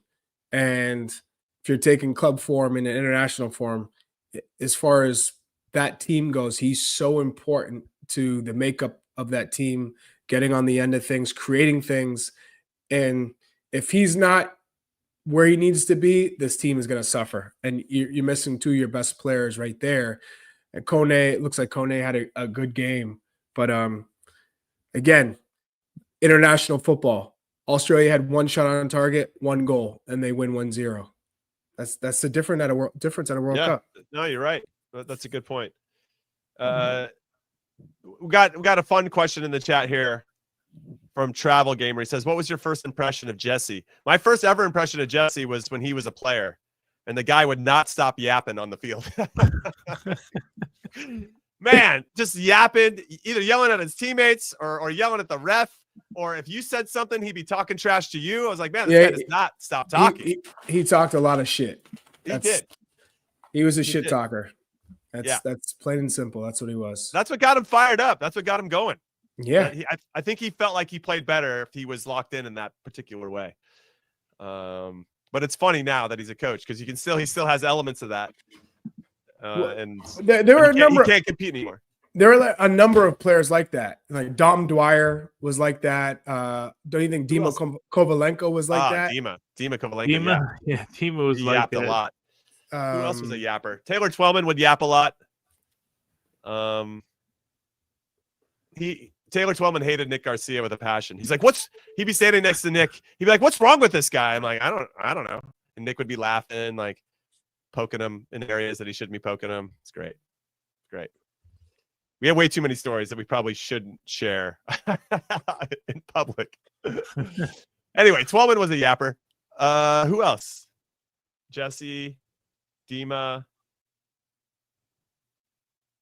There are so many players that pride themselves on trash talking. Yeah. Yeah, I didn't play against Tom Dwyer, so I wouldn't know. You guys would know better if he was a yapper. What about keepers? Oh, Quincy Amarikwa, like in MLS, a guy just yapped. Yeah, that was what was his name that played at Red Bull? Was Boona Time. Remember him? He was a talker. Well, he talked to the media all the time. I don't know if he talked on the field. Remember, it was Boona Time. But there are guys who just yapped on the field, like talked just. They thought it was playing the dark arts, right, Jimmy? Like, yeah. Oh, Eddie Robinson, wasn't he that kind of guy too with the Dynamo? Yeah. He yeah. There was never a 2-footed tackle he didn't like. That's for sure. I will say that Edson Buttle once told me he was going to beat me up in the parking lot. That was fun after the game. The best. I'm like, oh, cool, awesome. Well, I'll see you there. I was out there. I didn't back away from it, but at that point, the moment had passed. Sure. Yeah. All right. I can't remember. Chuck, you were a talker. No, I wasn't a talker. No. Only just in practice, not in games. Yeah. So you were a talker to your teammates? Yeah, I just like to this is the best one. Just in their chops. Just let them shoot. Like that one. Next All right, thing you we know, start. they're not Yeah, shooting. sorry. Start of the second half. Second half has started. Here we go. Let him shoot, man. Let him shoot. Let him shoot. Give him the ball. Yes. All right. I don't see no changes for the U.S. I believe there are 2 changes for Ecuador. We'll get those names for you shortly. Let's see if I can find it. I thought maybe we would see a change at the beginning of halftime based on what Paul was saying about Mark McKenzie and Christian Pulisic, or the intensity of their warm-up. They just warm up intensely. That's fair. All right.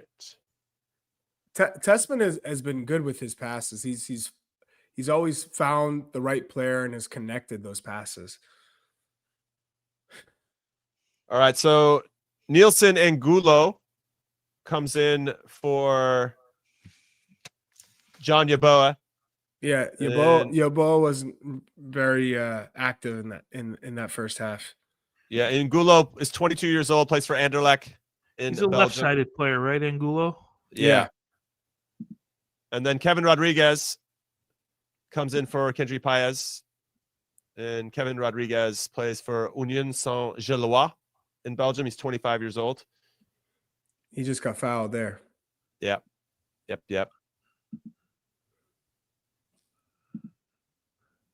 So those are the 2 subs so far. Well, Stupinian came out early or right before halftime. Yaimar Medina came in. So 3 changes in total so far for Ecuador. None for the U.S.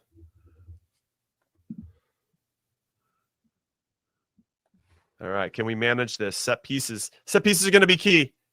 Jones, you played in a couple World Cups. Set pieces. Oh, here we go. Counter. Usually decide the biggest games. Here we go. We got a 3v3. Go on, Tim. Go on. Move I like that little 2v1 run. Oh, baby. Was that the right choice? I thought maybe he could have played it out with his outside of his right to Flo Balogun. Arson, get it off your feet. Okay. It's okay. We got possession in there. Attacking third. Keep it moving. Yo, throw it in the mixer. No, we're making runs. There's nothing worse when you think you're about to make a run and the guy just plays it simple. It goes backwards. You're like, dude, you have time to hit a cross. We've got 5 guys in the box. Just put it in the box. Ooh. Yeah, that was tasty. And here we go, Right. 1-on-1. A little Ream counter. outside. Yeah, against some fresh legs. Not really stepping to the ball. Somebody's got to push Tim to get a little bit closer to him, in my humble opinion. All right. Michael Lahoud Media. Michael Lahoud. Good old Mike Lahoud. He's in the house? What's up? Mr. Virginia. He's in the house. Nice. What's up? Michael Lahoud. My teammate on Chivas USA way back when. Rest in peace to that club. Hey, my old teammate, Region 1 ODP. No way. Your boy. I didn't know that. For 13 years old, both of us, Region 1. Let's go. Then he had to go and become a demon deacon. He went to Wake Forest then. Terrible Wow. decision. Terrible. Sure, it was good for him, Chuck. Yeah. It wasn't good for you. Yeah, it was great for him. Terrible decision. All right, keep it moving. Keep the rock moving. Okay. Ooh. Oh, foul! Hey. Don't swallow your whistle, sir. Ooh. Oh! Asking a lot of questions of Ecuador right now. Yeah, and there's all these people on the ground. Yeah, the ref doesn't care about that. Oh, what a cut, Oh, by the yeah. way. That cut was spicy. Yeah, he's got sauce.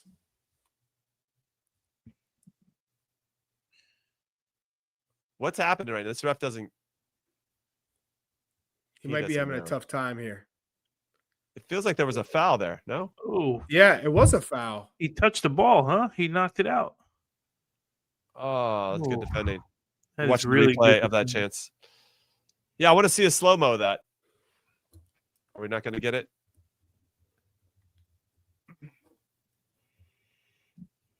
Gordo says the ref is brutal. Yeah. All right. So look how high Aiden Morris and Tessman are. That's pretty high when you're thinking about protecting the back. Well, I guess Weah's back, so your back four is a little bit high. That's a foul, dude. We're watching it again. Yes, it is a foul. It's like a cleat over his ankle.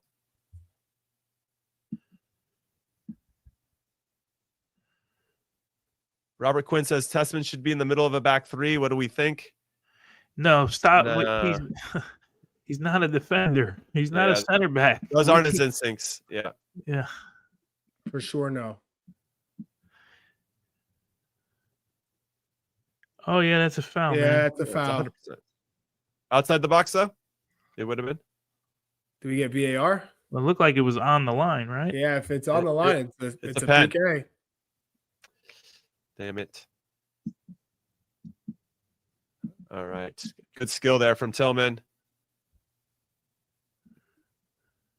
He calls that. I mean, yes, it's a foul, but that's left. I don't know. Anyway, I don't want to get into piling on the ref right now, but he missed that one. It's an MLS ref, right? He's an Yes, he is. Yeah, he's an MLS ref. CMAS says finally a call. You're right.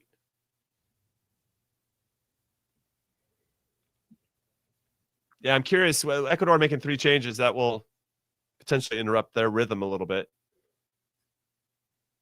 I'm sure from their perspective, they're obviously any team that's going to have success in the World Cup, you need to be 17, 18, 19 deep. The players you can trust to go out there and have limited drop off, if any. Yes, good pressure by Tessman. Got 2v2 in the box. Oh, what Hey, not a bad ball. Not a bad ball. It looked like it was right on the money. Yeah, hit with some pace. He created that chance on his own. Very nice. Good pressure. Read him like a book. Put himself in a good spot. That's a good ball. Pacho making plays. Who's been better for everybody, Tessman or Morris? What do you guys say? I think Tessman. I think Tessman too. Yeah. Just wanted to know if all of our eye tests are seeing the same things. Good turnout of pressure from Tillman. What's the chat saying? Tessman. A lot of Tessman. Pokerman says there's no question our number 9 is Flo. He's that dude. ZD Brownie's very clear with his thoughts. Morris has been bad. I don't know about bad. I don't think anybody's been bad. But he took that risk on the goal that we gave up that he don't know if he necessarily needed to. I need to see it again to know for sure. Yep. All right. We think Poch goes 60 minutes and makes a Yeah, sub here? I think 60. And I think Pulisic comes on. You're down a goal. I think based on that, I don't know. Maybe if it's pre-planned, then who knows? But if you're going based on the situation, then I think you take off Morris, drop Weston, and then give Weston freedom to join the attack late, and then let Pulisic cook with Tillman. And because I want to see what you suggested, Chuck. I want to see Pulisic, Balogun, and Tillman all on the field at the same time. Has that ever happened? Have all 3 of those guys been on the field at the same time? Can our crack staff of researchers figure that out? Didn't Tillman come on when Cardoso got hurt against Jamaica? And he played deeper, not in that position. Remember, that was one of his better games. Yeah. I'm thinking that game they were all on at the same time. Okay. Somebody will figure that out for us.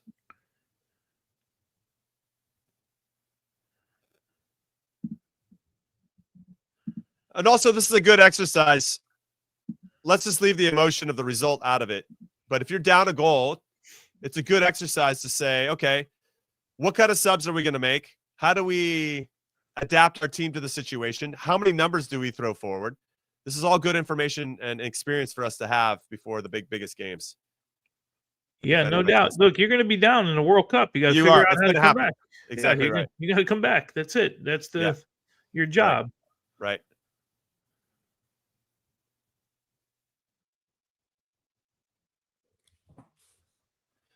I like us playing out of some tight spots. We need a little bit more going forward. I agree. It'll be nice to see Christian coming on the pitch and seeing what he brings. Yeah.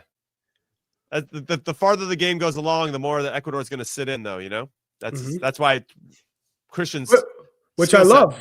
We need to break down teams. You got to be able to figure out ways to score goals, and if you can't 100%. Break them down, can you score off a set piece? Yeah, I think that's going to be one of the big takeaways. Is can we reframe the game in terms of like what can we grow? How can we turn this into a resource for our team moving forward? Which is okay. Team's got a lead. They're going to be sitting in a low block. How do we break them down? Ooh, what happened there? I don't know. I'd like to hope that was a deflection. Yeah, it could have been. Yeah. I'm curious about these subs. I mean, one of the things we did against South Korea when we were down is that we switched from a back 4 to a back 3, and that allowed us to have a little bit more success, and that's why we tried it against Japan, and that's why we're continuing to do it because it's been better. I feel like we've essentially been in a back 3 the entire game. I agree. Defensively, it felt like at first Arfson was playing a little bit on the outside back position, and you could see him a little bit to start the second half, but that's more defensively than anything attacking wise. But yeah, I agree with you. And okay, so we had that formation change kind of in our back pocket when we played a back 4. What does that look like now? I don't know, Chuck. Would you consider 2 strikers? You know, would you give Balogun and Ajiman a chance to run out there together and just and then start hoofing balls a little bit more into that space and allowing Balogun to maybe pick up the second ball off of Ajiman laying it off? No. I would stick with the formation that you have and see if they I'm talking like 10 minutes left. You know, like you're getting desperate type. Like of thing. Desperation mode. But again. This is more of a you're not playing for a trophy, you know. So no, I understand. I wouldn't necessarily change because I want to see again. It's like a test. Who can come up with something in this primarily as the formation moving forward, right? Because there was some great stuff, right? Right. The clock is frozen at 55. I can notice that on the up, and now it's on 0-0. Just making sure you're paying attention, Chuck. Yeah, I see it going up. I see it going up, going down. It's gone. It's gone. It melted. Guys, we're at 58, 17, 58, 19, 58, 20. For anybody wondering we're where we spot are. on right now. Yeah, this Ecuador team not really looking to build up too much. Very direct. Well, they limit, you know, the mistakes that they make, and they limit being exposed. This is a rare foray, I would say, into Ecuador maybe having 10 passes in a row. They definitely hit that mark. Maybe once or twice, I remember in the first half we got pinned back and we're sitting in a pretty low block.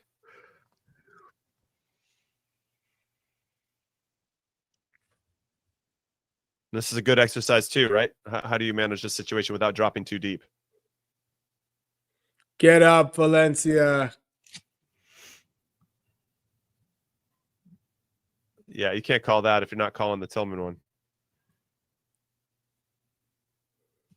I wouldn't mind seeing it again. They call a corner here? Okay, we got Diego Luna coming in. Freeman. And it looks like Freeman's coming in as well. Luna what's our guess, everyone? Luna and Freeman coming in. Luna for what's the guess? Weston and Timothy Weah out obviously for Freeman? maybe they had the idea of keeping them 60 minutes. Could you see Weah moving up possibly? Could. You could. So Luna and Freeman were not on my bingo card to be first off the bench. Ooh. Got to step up now.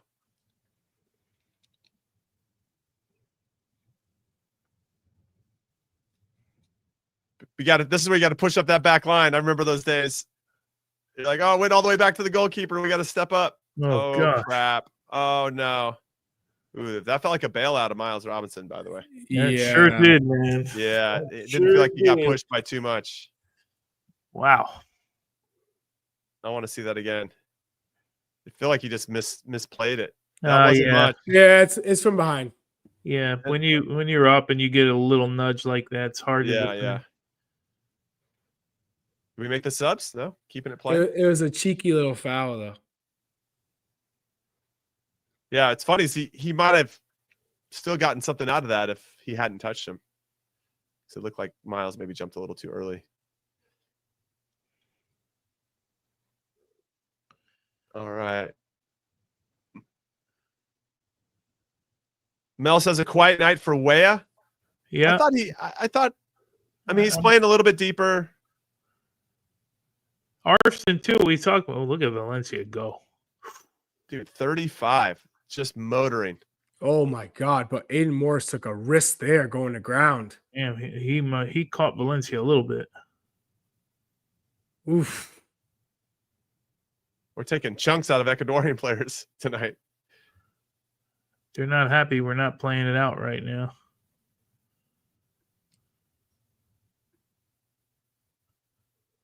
Yeah, that's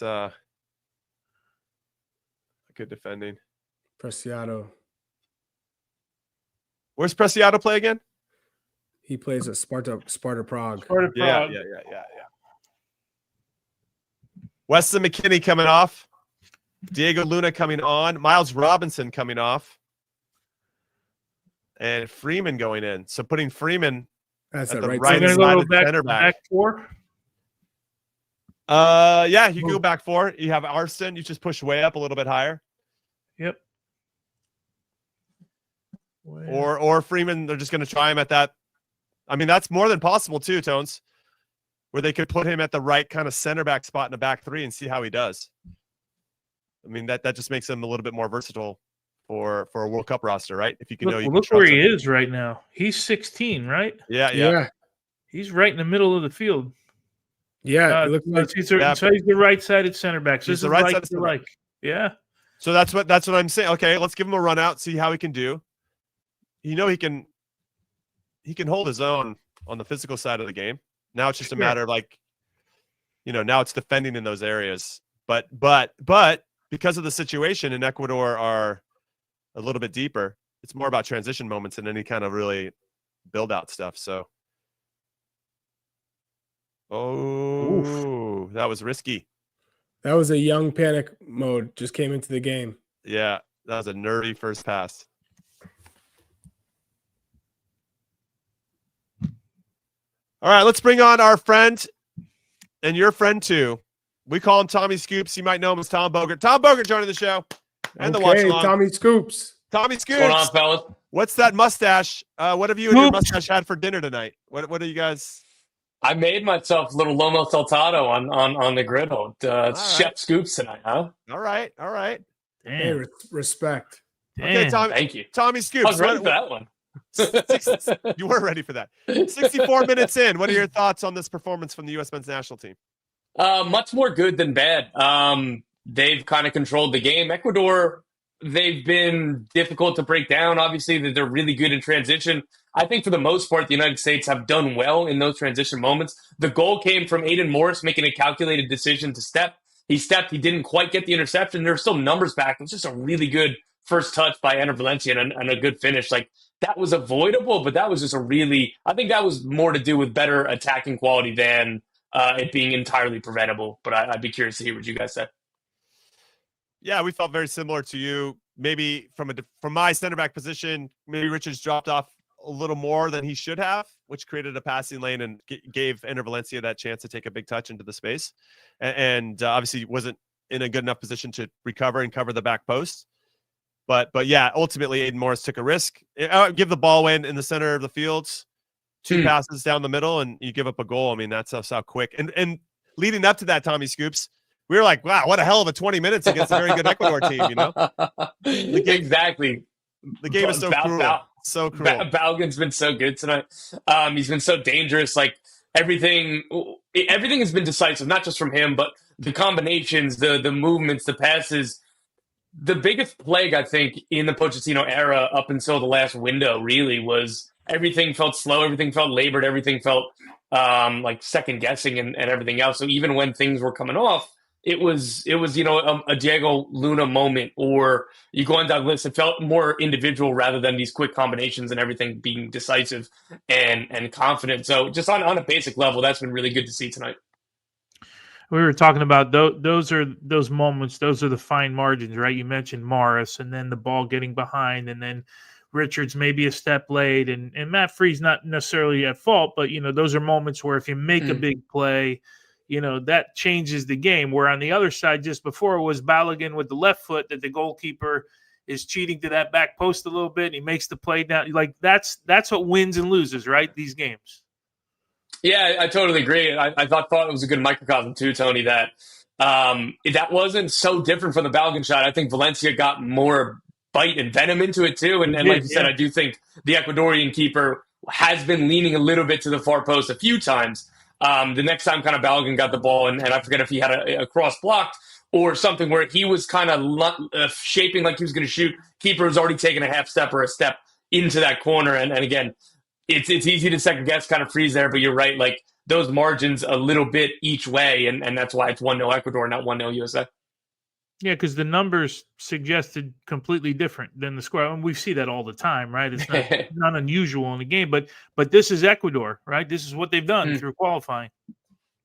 Exactly, and that's why I was so much looking forward to this test. It's too bad that obviously Tyler Adams is absent from camp for a great reason, because his family's welcoming another child. Pulisic not being able to start, at least we'll see if he's going to play a role in this game. It would have been nice to play this game with particularly those two players more than anybody else, to be closer to kind of like a first choice 11.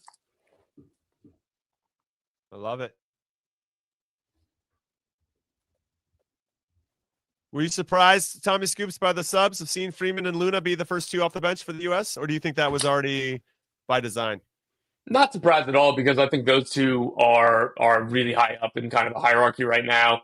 I'm totally good with starting Weah. I think you should have started Weah at right wing back, but Freeman has been a deserving starter. He's been good whenever he's on the pitch, and I do like that in this game that they're able to play both Weah and Freeman. And then, of course, Luna, it'd be more likely that he starts rather than on the bench. So if he's not starting, he's going to be one of the first guys in.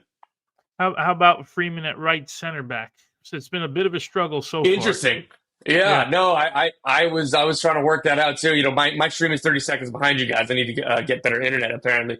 But when you said that, I was like, oh, like that must just be for a moment rather than what a anything else. ball! Oh, the ball Tillman, by the way. Woo, sorry. No, it's good. I'm glad you guys do that, or I'm just going to talk through a goal, because again, I'm just going to. This ball from Tillman is sick. Yeah, I think it's interesting and surprising. It's not an experiment I would have made, but like we'll see how it goes, because his best qualities are at wing back rather than saying right back and a back four. And so like putting him at that right sided center back, I thought Anthony Robinson, if there was a fullback that might be able to do that, or you try to find a way to get Max Armstrong on the field with Anthony Robinson, that'd be that. So this definitely was not on my radar to see Freeman getting a run at right center back.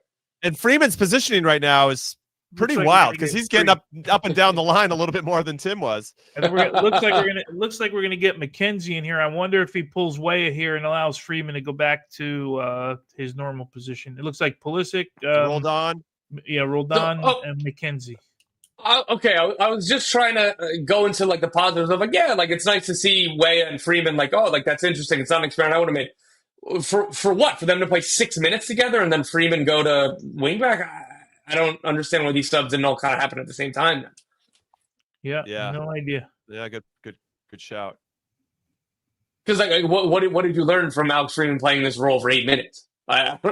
Is that enough of a sample size? Maybe you've seen enough. I've seen enough. This isn't working. It wouldn't be fair to anybody to do that. No, for sure.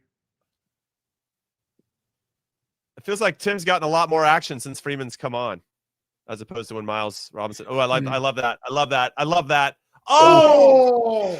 Hey, good build-up play. Tillman is the Flickmeister tonight. He's had flicks all over the place, man. I love going inside and then finding that little outside of the. I love that. Oh, that's got to be 5 times he's done it. Yeah. And no way it can hit it from outside the box, man. He just doesn't get this one. Yeah, bobbled up on it. Good. It's good reaction. I like it though. 20 minutes. Here we go. Get some subs in. See if we can change the game. Curious to see who's staying on and who's coming off. Wait, is there a goal? Good pressure. Tessman. Oh. Tillman. Oh, baby. Oh, Yes! yeah! Come on! Let's go. Offside or no? Goal? No. Tillman looked like he might have been offside. Come No. on! Come on. Tommy Yes. Scoops with a mustache. Oh, Yes. let's go. Tommy Scoops with the good energy right now. Hey, Big Tones, we called 1-1. No, I said 2-1 US. I know. You're still in it. Well, we're all in it still. I mean, Come just on, keep boys. throwing scores out. Just Wow. By the way, Tillman's been really good. Tillman has been good the entire night, man. So hasn't Tessman with a good little Balogun. ball there. Good ball. Timing perfect. How about pass. the ball? Oof. Yeah. He Can't gets defend on it. the inside of Pacho. Hey, good pressure. That's how we won it in the first place. I love it. This is a good goal. I love it. Got plenty of Well time for done. it. Let's Let's go. go. Come Let's on, Chat. go. Great run from Tillman. That bend, you could see to stay on side. Man, he hits that hard. Balogun does really well to like get a foot clean foot on that. I think that's the only way he could have played this ball. Yeah. Right? He had to put it with some pace and hope he just redirected it. That's what he love did. that. What? like a hockey shot. Yeah, goal. yeah. Put your no. stick on, down boy. and hit it as hard as I can at you.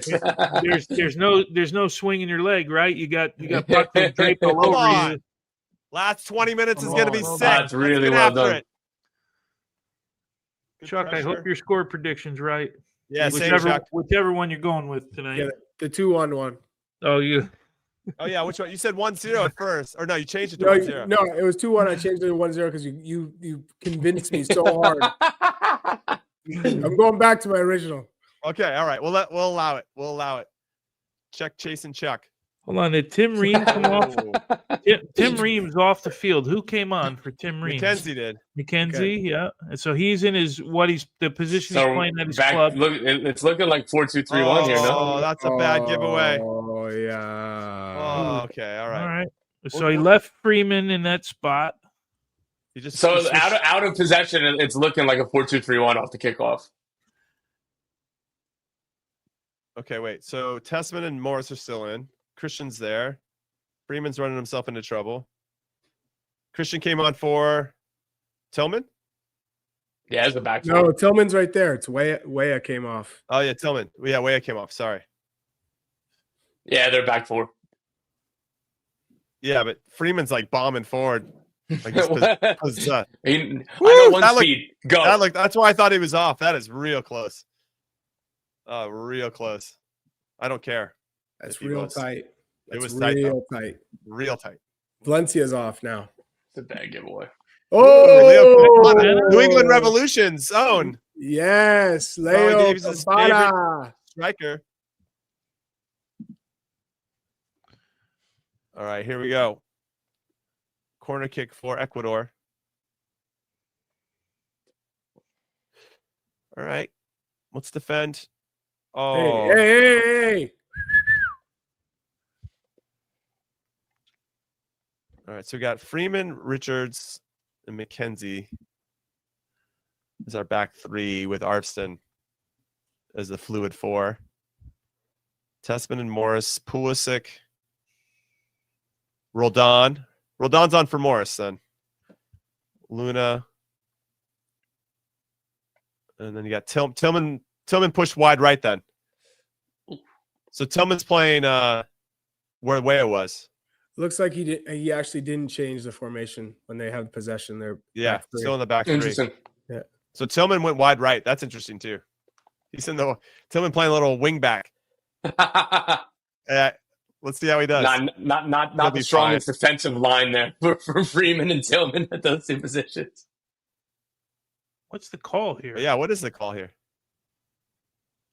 I don't know. The ref's having a stinker. I'm just gonna say it out loud. He's having a stinker. 3 minutes after he just said, "I'm not going to go after the ref." Yeah, now he's saying he's having a shocker tonight. I can't help myself. I can't help myself. He's out there doing his best in the international friendly. You're just hammering. However, oh man, I need some hot pockets. Oh man, I gotta get Tones on the grill so I can get something to eat. I don't. Hell yeah, man. Yeah, I want to know what Tones' steaks are like. Slashes burgers. You tell you just when you come, you just tell me what kind of steak you like and how you want it cooked. Medium. Yeah, but what kind of steak do you like? You like a ribeye? What ribeye? Give me that ribeye. Yeah. Okay. All right. oh, I don't sell yourself short. Ask him for filet mignon. Whatever you want, man. Now, a ribeye sounds like the proper steak when you're eating with Tony, or it's a T-bone, you know? T-bone or the ribeye. like how they give to cartoon in the cartoons, like they just put like a raw T-bone and just give it to a tiger. That's what I imagine. 3v3. Oh my Matt Freeze taking a big risk. Okay, Tony, give me that. Give me that rating. Give me that hands, rating, man. That's a hey, that's confidence and great hands. Confidence 8 or 9 hands. for a cross. That's a degree of difficulty there. Jimmy, steak chasing Chuck. Banner 1, 2, 3, 4. I love that. Yeah, good one there. Steak chasing Chuck. Hey, that might win the comments for tonight. That was amazing. There's got to be a way we could do a watch along with a grill and all that stuff. Yeah. D. Elaine wants us to talk about the football. Listen, we've been going for like 2 hours straight. You gotta give us a little bit of room. We got 3 hours to go, man. Yeah. You gotta give us a little bit of room to tangent sometimes and talk about other things. We just need a little bit of room.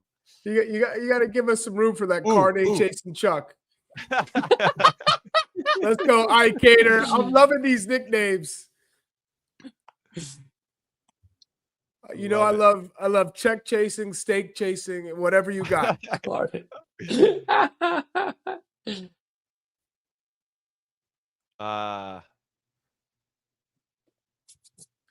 This is for me. This is just to talk about Diego Luna really quick. Yeah, this feels like this is the type of role that I could see him playing for us during the World Cup, like coming on as a spot. Oh, that's sub. a great ball from Tanner. And so I'm kind of curious as to like I don't think that he's looked as sharp as he could have. And I think this is an audition for him to be a super sub, and it's not easy to come into like a 10 spot and try to impact the game right away. I'm just throwing that out there. I'm with you there. Yeah. The one thing, man, he always makes himself available, man. Yeah, I love that. Always that's fair. looking for the ball. Yeah. Yeah. And he'll put the shift in defensively. He'll do the work on that side too. Oh yeah. He likes to get stuck in. Got plenty of time for attacking players that like a good tackle. Me too. Chuck didn't have that in his game, but some of the other guys. What do you make of Balogun going here 80 minutes so far? Just about 80 minutes. Makes me happy. That means Ajiman didn't train very well. You got Haji right as well. You got Haji right too. Yeah, exactly. Yeah. Yeah. No, Ajiman's about to get checked in. You can see him on the sideline. He is? Yeah. Over Haji. Or sorry, Haji is. Sorry. Haji's coming in. Man, Haji's he's hot right now, man.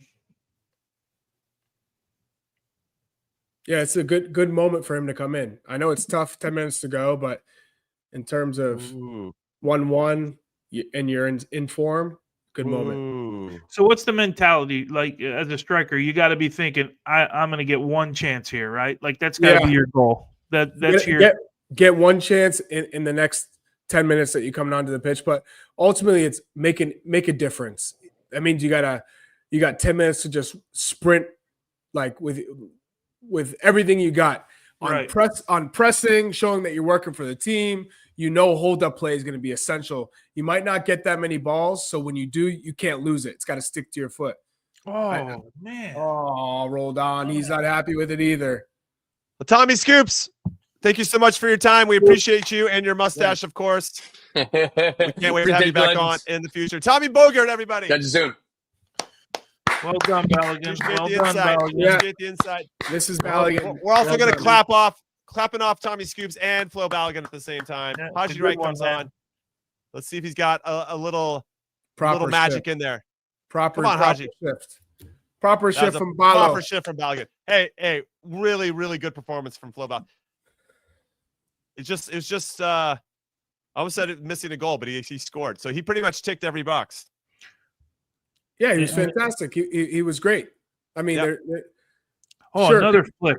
could he have Another two? flick. But I mean, he was top notch tonight. Top notch. And this is against one of the best defensive teams in world football. So Yeah. keep that in mind. Top performance. Sometimes you work your ass off and you play well. You don't score. Like tonight's a night where you're like, he deserved the goal tonight. He did everything Would to get you himself in. say his most consistent performance for the U.S.? Yes. I was going to talk about it post game, but yeah, I mean, someone might have to remind us of another more consistent performance. Yeah. But I don't remember one. Chuck, you said something, or Tones, you said something about Diego Luna always being available. I thought that was Flo Balogun tonight. I just thought he was always in a spot to help us out. Yeah. Whether down the line or holding the ball up in a tough spot. Obviously getting on the end of a cross, scoring a good goal. Here we go. Come on. Play him the ball. That was the wrong decision. Good McKenzie, good Arfston. Well done. But I like the hunger right now to get the ball back from the U.S. and Yeah, go go on. Corner. Tiro de esquina. Let's go. Corner kick. All right, here we go. Come on. This is the first goal that Ecuador has given up since a stoppage time consolation strike versus Venezuela in March. Ecuador has had 5 straight clean sheets. So that is nice. Let's go here. 2-1. Let's make it 2-1. And what I like about it, Jimmy, is it's in the run of play. It's not like a PK. It's not a free kick. Sure. Ooh. Oh. Good pace on that ball. I thought Mark McKenzie had that, the near.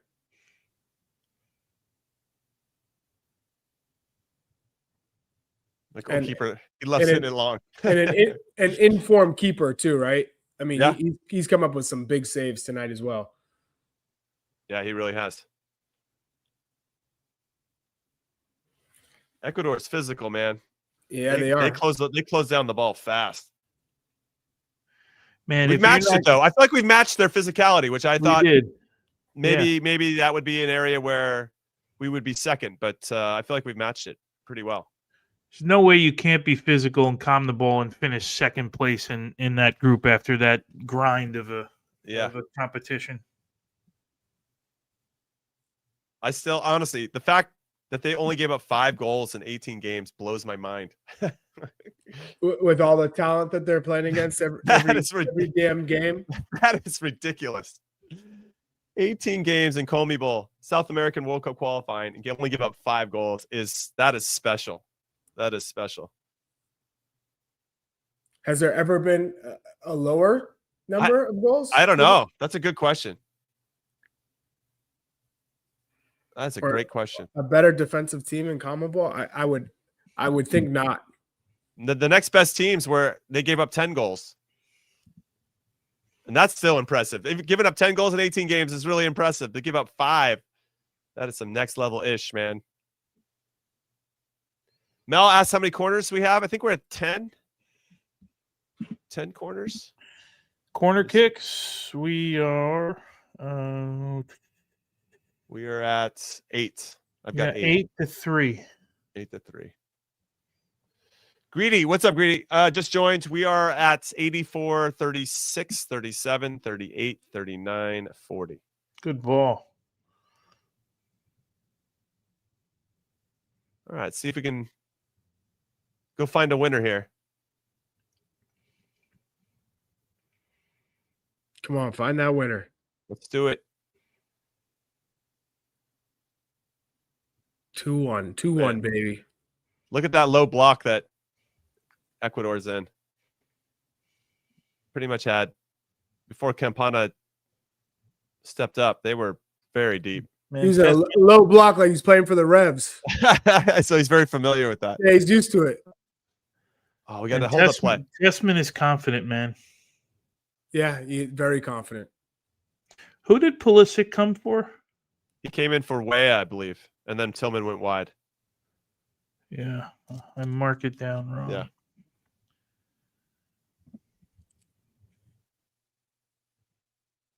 Yeah, there's been a good energy about our team right from the get-go. Now, hopefully I didn't jinx anything. Good, rolled on. You nearly did. I did. This coach for Ecuador is crazy, man. Look at his energy. He's been going all 90 minutes too. What a ball. Yeah. What a ball by Tillman. Hey, Good. Tillman's got some spicy passes. Oh, that's a tough one. Yeah, very. That was a hot potato from Freeman at the top of the box. Here we go. Christian, turn and go. Go. He needs a little bit of movement. You can't just all stand and watch what Christian's going to do. We got to keep moving. Keep it moving. Yeah, Ecuador doesn't look interested in finding that second goal. There's only one team. Or this is how they get the second goal, yeah, right? That's fair. That's fair. Counter. Yeah, but they don't have Valencia up there. It's not the same. Ooh. Good entry pass. Unlucky Haji. Like he didn't make up his mind until after he got the ball. Oh. As opposed to having an outlet before it came to him. Well, that's the difference between Balogun and Haji in those spaces. Yeah. The quality, technically, to play in tight spaces. Haji isn't at that level. That's not his strength. I don't think there's a foul there, by the way. So we got a man of the match shout. Says Tillman. What's everybody saying in the chat right now? I'm going to go Flo Balogun. Balogun for me. Balogun. But Tillman should get a special mention because he has been very good.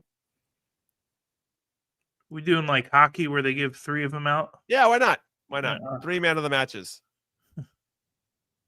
What's everybody saying right now? Zendejas is hurt. So that's why he's not in, for those asking. So I got Ballo, Joseph Ballo, Tom Ballo, Travel Ballo, CMAS, Pokerman. Tillman's for sure number 2 on the list. Yeah. Tessman's a good shout. Here we go. Go on, Haj.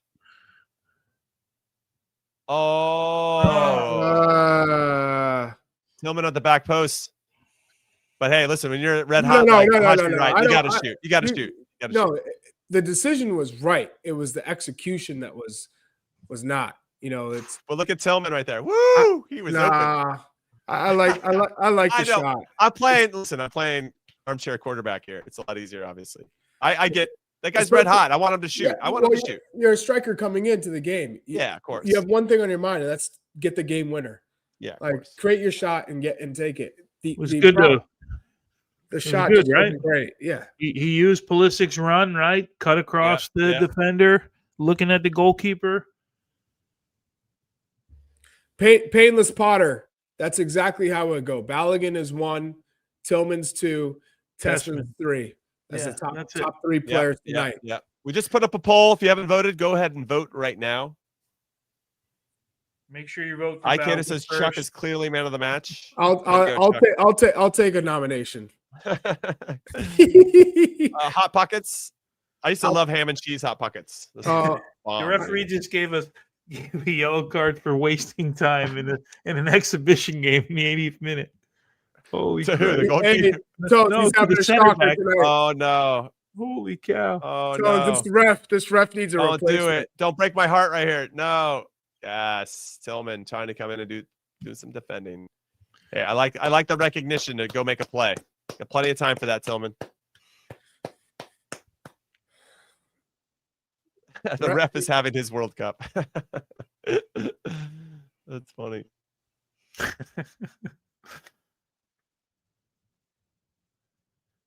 All right. So Alcivar comes off. Castillo comes on. Yeah. Hey, the ribeye deserves a shout. Tom Gully. Balogun, Tillman, ribeye. Oh man. Well, 3 minutes. 3 minutes of extra time here. Additional time, tiempo adicional. Tony's ponytail Tres is number minutos. 4. It's they got. If Tony's ponytail was there, I'm going 1 or 2. Yeah. It's definitely on the podium. 2. Yeah, it's 1. It's 1. It's top 2, not 2. All right. Danger averted there on the corner. Matt Freeze looking to counter quickly. Give it to Freeman, excuse me. Freedom. Come on, Freedom. Freedom. That's how you know it's been too long. Freedom. We've been streaming for hours. Freedom's on the back post. He's Freedom at the back post. Hey, where's Liberty? Can Liberty cross it over to Freedom? Oh man. Liberty just had to get it across to Freedom. That would have been awesome. Alex Freedom. That's his new nickname. It is stuck. He's going to stick with him now. That's the way it goes. That's how I got trash can and cream cheese and red dot.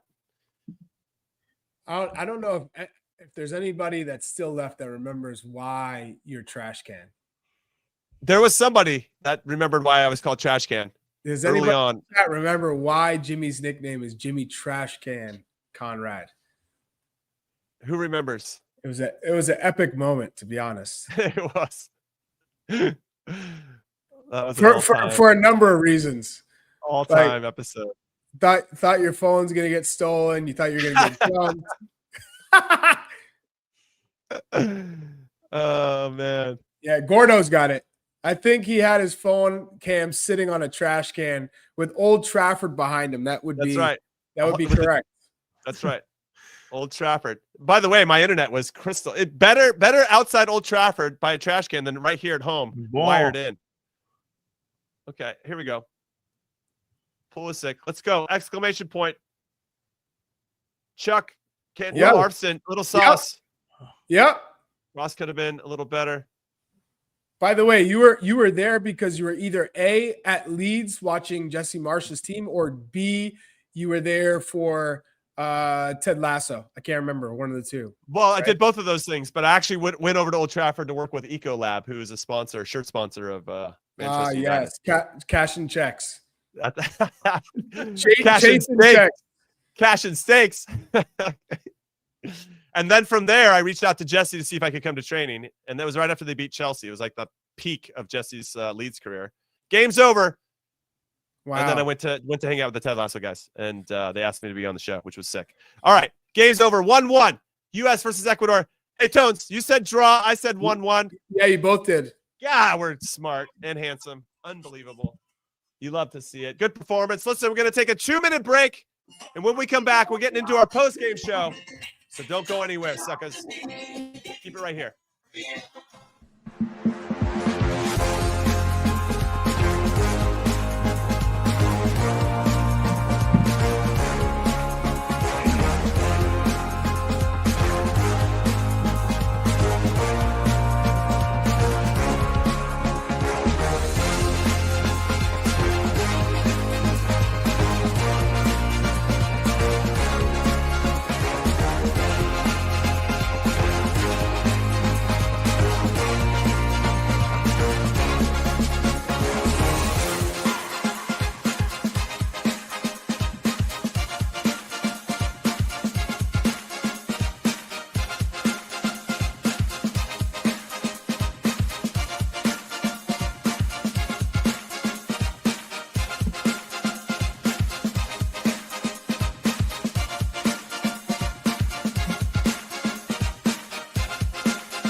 Hi, hello, and welcome to your favorite Average to Good podcast. Call it what you want. I'm Jimmy Conrad alongside Charlie Davies and Tony Meola.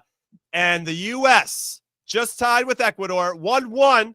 And for everybody that listened to the preview show, there are 2 people out of the 3 here on the show that got that scoreline correct. I said 1-1. Tone said 1-1. We are absolute geniuses over here. Chuck, though, went with his heart. He said 2-1 U.S. And listen, there are plenty of opportunities for that to happen. But let's get into instant reactions. And my first reaction, and Tones, I'm going to come to you first, but my first reaction is that we went back to a back 3. That was the big question coming into this game. Would he revert back to a back 4, which is what he knows, Mauricio Pochettino, or would he go with a back 3 and kind of continue the momentum we built playing against Japan in our 2-0 win? He went with a back 3, a little modified. Tim Weah on the right side, Max Arfson on the left. And we'll get into the lineup in a second here. But what was your instant reaction of how we played in this game, Tones? Yeah, I like the attitude. I like the intent to get forward. First 20 minutes of the game were really, really sharp. They were good. I think what we're starting to see is a bunch of guys, and before we get into individuals, I'm just talking about guys that are playing all the time that are confident. A Tillman, a Tessman, a Chris Richards, like guys that are playing week in and week out. A Flo Balogun now. Where they just look confident on the ball. Like it doesn't look like a struggle when the ball gets to your feet. It doesn't look like they're panicking at all. Connecting passes, like it just looks a little bit sharper.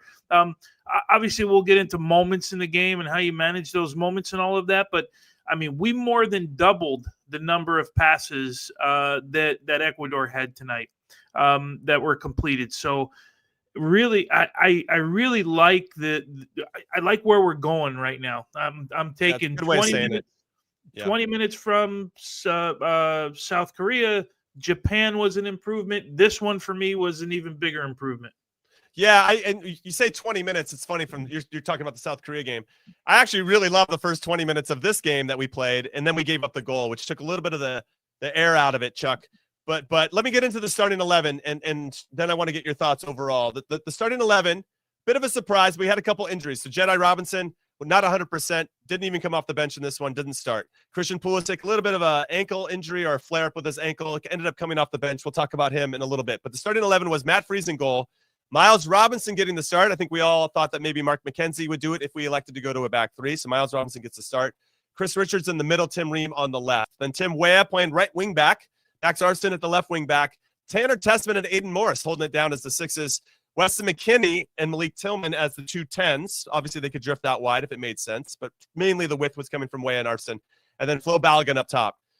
Okay, so now that I've said all that, I thought that first 20 minutes, Chuck, we were good. And just the movement, I wrote it down in our notes. You and I were talking about it during our watch along. The fluidity of how we were moving, the rotations, all of it looked really good. And obviously, as I said, the goal kind of took our air out of us a little bit. But that first 15, 20 minutes, to Tony's point, really, really promising. Like, yeah, we are moving in the right direction, and that feels good. Yeah, I think for me, it was the intensity of the play, the tempo, but more importantly, the passing and the intent to play forward. Because how many times have we seen the U.S. play competition that's as rated as higher or equal and play the safe or play negative balls, right? This was play forward regardless. If someone's on their back, still play forward. And we saw that. I think what stands out to me, though, is Balogun. And I said it after the last game. Excellent. He is our number 9. There's no questions about it. When he's fit, he's healthy, and he's playing, he's our number 9. One, I love that he's active. He's intelligent with his runs. He's decisive. For me, anytime you're an attacking player, the area to try things is the final third. You have the license to play with freedom and be creative, be spontaneous.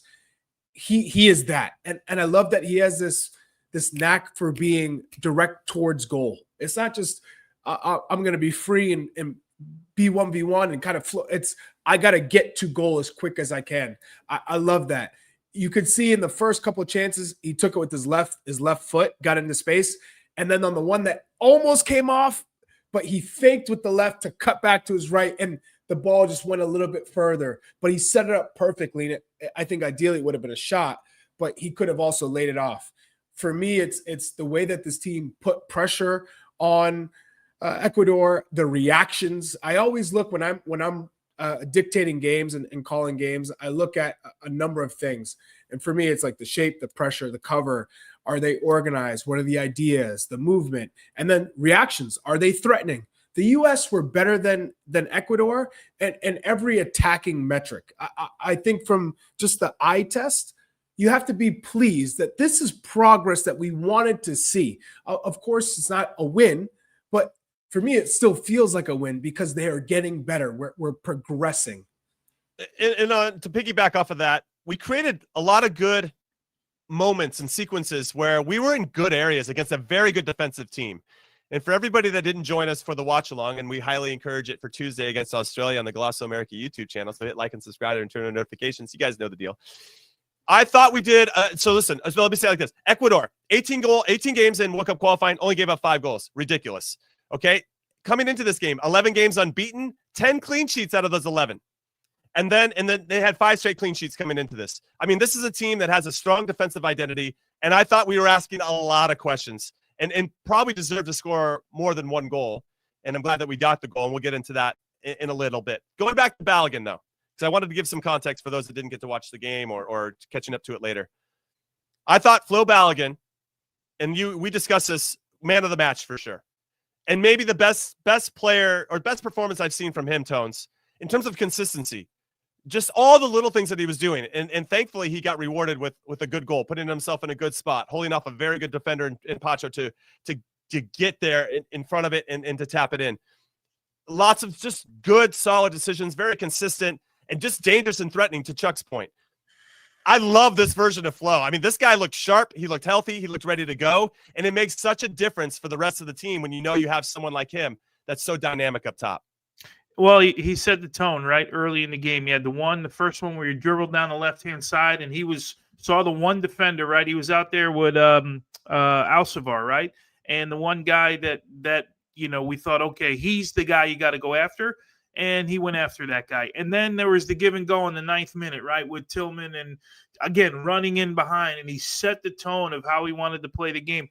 I'm struggling to remember. You asked I think at halftime if I've seen a better, more consistent performance from him, and I can't remember one. That was for me the fullest performance, and I'm happy he was the guy who got the goal because I really thought he deserved it.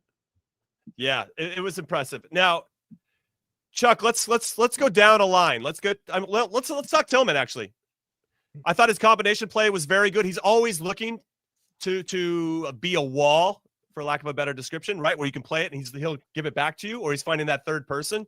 He's got a nice knack for that. And that final pass, he's got that. And the weight of his passes were very good. I thought he was really dangerous tonight. Probably second on our man of the match chart, all things considered. And didn't matter where you played him. He found a way to have an impact or influence on our attacks consistently. And I thought that was really promising from him. And I was sad that Christian only came on with 20 minutes left because I kind of wanted to see that Balogun, Tillman, and Pulisic combo really start to kick. Well, I think one thing that you see when you watch Tillman play is how he makes everything look so easy. He can glide around the pitch. He's very intentional with his positioning. And whether it's a slight turn this way or this way, it's easier for him to let the ball roll off his foot into the path of you to play a 1-2. That's why it makes it look so easy. You can play off to him, and he's always got the ability to cushion that first touch, so the pass is right back to you. I love the fact that he is someone you can count on to be a game changer or a facilitator, a goal scorer. He's got a great touch on his distribution, but also he can smash a shot. So his passing is phenomenal. He can play through the lines. I think he was really impressive tonight. And we already saw Pochettino had him for a month under Gold Cup and raved about him. It seems to me this Bayer Leverkusen move is only going to help him playing in the Bundesliga every week. So I think when we start looking at individuals, I'm at the point now where I'm ready to say that there's no way Tillman isn't starting game 1 in the World Cup, as long as, of course, he has. Continue. He's healthy and he's playing at Leverkusen. Okay, so before we get into any other player names, Tones, so you have Balogun arguably having his best performance and most consistent performance with the red, white, and blue. You got Tillman, who could be in the same conversation. I thought Tessman was very good, right? You have a lot of guys that were really good, maybe 7 or 8 out of 10, right? We talk about that a lot, or we like to, especially when we're reviewing games. How many of our guys played 7 or 8 out of 10? And I would say tonight we had a lot of those guys. So would you, keeping that in mind, would you consider this Mauricio Pochettino's best game in charge, knowing kind of what we knew about the past and the build up to this moment, and now him allowing the back three to continue to flourish, even though I think there was some moments of sprinkling in the back four when it was needed, which is what he's, more a fan of historically through his career. But I'm leaning towards yes, but I wanted to get your thoughts. Well, you put a qualifier on it, right? So, that's what I do. Yeah, you put it, Maybe qualifier Conrad. Right. Qualifying cream cheese. Let's go. Knowing what they've been through recently, no doubt about it. Does it just best game in general? I still go to game 2 of the Jamaica Nations League in the quarterfinals. They still gave up 2 late goals in that game, though, right? I mean, right, but you're talking about a completely different level of team here. So I would lean towards yes, and I'd take the qualifier out because that just makes it too easy. Like, and then it throws every game out. But yeah, best game. But I think he's doing it with confident players. I mean, we talked about this for so long, bringing guys in who aren't playing minutes. And now we're starting to get away from that. We got guys that are playing at their club teams, and it's so important. Would an Aiden Morris even be able to compete? I mean, Tanner Tessman tonight looked like a different player than we've seen in the past. Just nothing. Didn't give the ball away. I think he completed 91% of his passes. Just looks a confident player, and that the only way you get to that is if you're playing week in and week out. Yeah. Chuck, what do you think? I want your thoughts. I want to hear Chuck, Chase, and Chuck. Tell us about this. Is this Pochettino's best performance? Yes, it is, because this is the best team that we've played. And remember, of course, this is as close to his full strength as Ecuador can be without Moises Caicedo and Nkapie, because Moises Caicedo is an absolute beast and a game changer. And obviously, we don't have Tyler Adams here either, who is kind of like our Moises Caicedo in the way that he covers ground and is a tough tackler in midfield. But ultimately, with the pressure on this group as we're getting closer to the World Cup, and the intensity is starting to pick up because now everyone's trying to play for World Cup places, not just with us, but the same thing in this Ecuador team. If the place isn't already solidified in the group, they're pushing for more minutes or a starting spot. And so I think we learned a lot. One, I think this group learned a lot, that you might be the better team on the night. You might have more possession and create more or be in more dangerous spots. But all it takes is one turnover and one direct pass, and you're down 1-0. And that's exactly what happened with Ener Valencia tonight. But this is the best performance we've seen in terms of rotations and movements and Balogun. I think when you have a number 9 that can keep the ball, when you're under pressure and you need an outlet and you can play to your center forward, when he has a center back on him coming to put pressure and keep it and find the next guy, that gives the team so much confidence. And it also puts something in the back of the mind of the Ecuador players to say, oh, damn, we can't throw numbers forward because they'll find that center forward. He'll keep it. And then they're out on the break.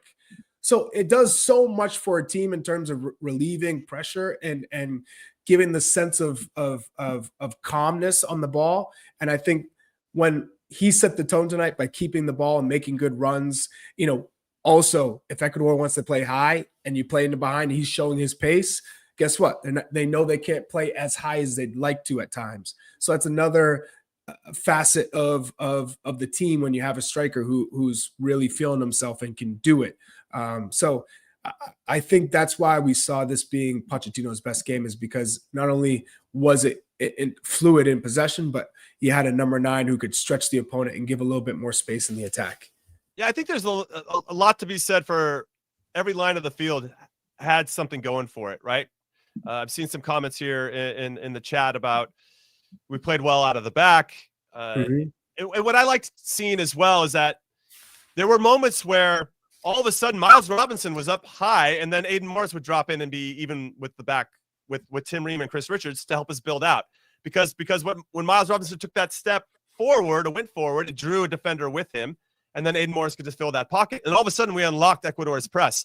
And for anybody that didn't watch the game, Ecuador was flying at us for the first 10 minutes. I mean, they were high pressing all over the field. And they were testing. They were probing the test and saying, hey, can they handle it? Exactly right. And we ended up figuring it out. And as the game slowed down, I thought we even had, and to Tones' point about the stats, we had double the passes, right? We found a way to establish a rhythm in a game against a very good opponent.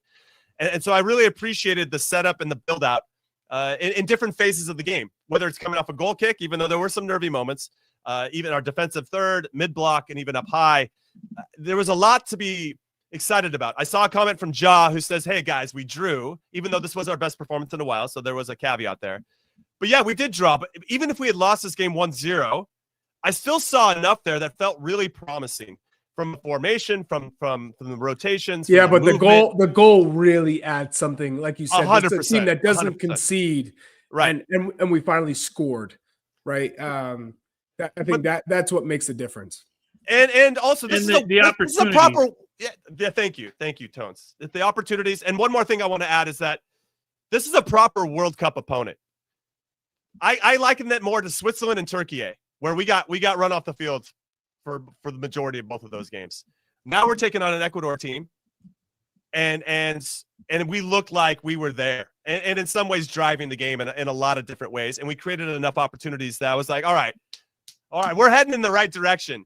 The focus was there. It felt more anticipatory than reactive. I mean, all these kind of intangible things that we've been wanting to see, that we've been expecting to see, we're all there on full display, and we looked as confident as I think we've ever seen us individually and collectively, Tones. But yeah, go ahead. How about if we just frame it like this? You mentioned Turkey game, so I'll throw in the Switzerland game. At any point in those games, did we look to equal to either of those teams? Tonight, we looked equal to the team that finished second in CONMEBOL. Now, we can say it's a friendly, but those were also friendlies, Switzerland right. And Turkey. Like tonight, I'd say we look better than Ecuador. I thought we looked better than Ecuador. Yeah. Tonight, I watched the game, and we could have lost, but I felt like tonight we were winning a game somehow once the game started, right? And okay, it didn't happen. We drew, but I felt like we were every bit of who Ecuador was tonight. I don't know how you couldn't feel that way if you watched that game. Yeah.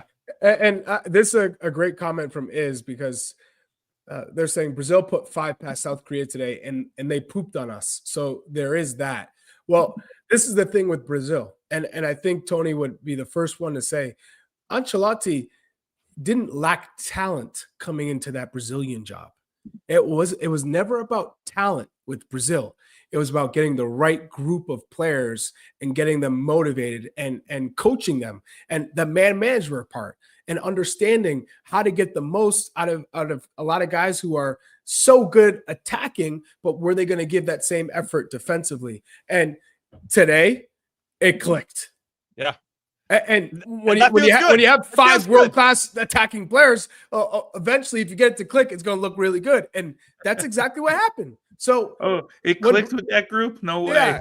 Yeah, when you get a Brazil to put 5 on you, that's what they can do when they're at their best. The thing is, they haven't been at their best. So, of course, if Ancelotti can use this as the turning point, and all of a sudden they're thriving, then they become a different opponent altogether in the World Cup. But again, this is a process. We knew it was going to be a process. I probably didn't anticipate it to take this long for Pochettino to understand the group and what formations and tactics he was going to implement and start to see it come together. But here we are today against Ecuador, and I'm saying, I'm starting to see it. I'm starting to see. Did Chuck freeze? What happened, Chuck? Chuck just froze. I was like, wait, the dramatic pause from Charlie Davies. Wow. So one thing I'll add to what Charlie said, and then we're going to go to our first break of the post-game show, is that we played this well without Christian Pulisic on the field for the first 70 minutes. And that is a sign of a healthy team that doesn't have to be overly reliant on our best player to have to show up and perform for us to have success. And I think that is another reason to be excited about how we performed and what the future is looking like under Mauricio Pochettino. All right, we're taking our first break. When we come back, we're going to find Chuck. We'll find Chuck. We don't know what happened to him. We're going to find Chuck, and then we'll get into some more individual performances from some of our players. Don't go anywhere.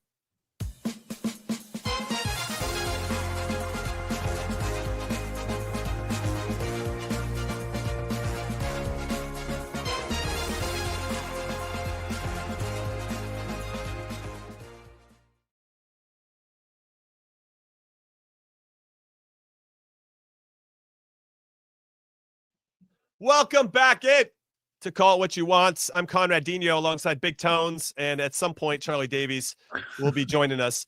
I love cutting off, or the internet cutting off, Charlie Davies in mid thought. That pumps me up. And there he is.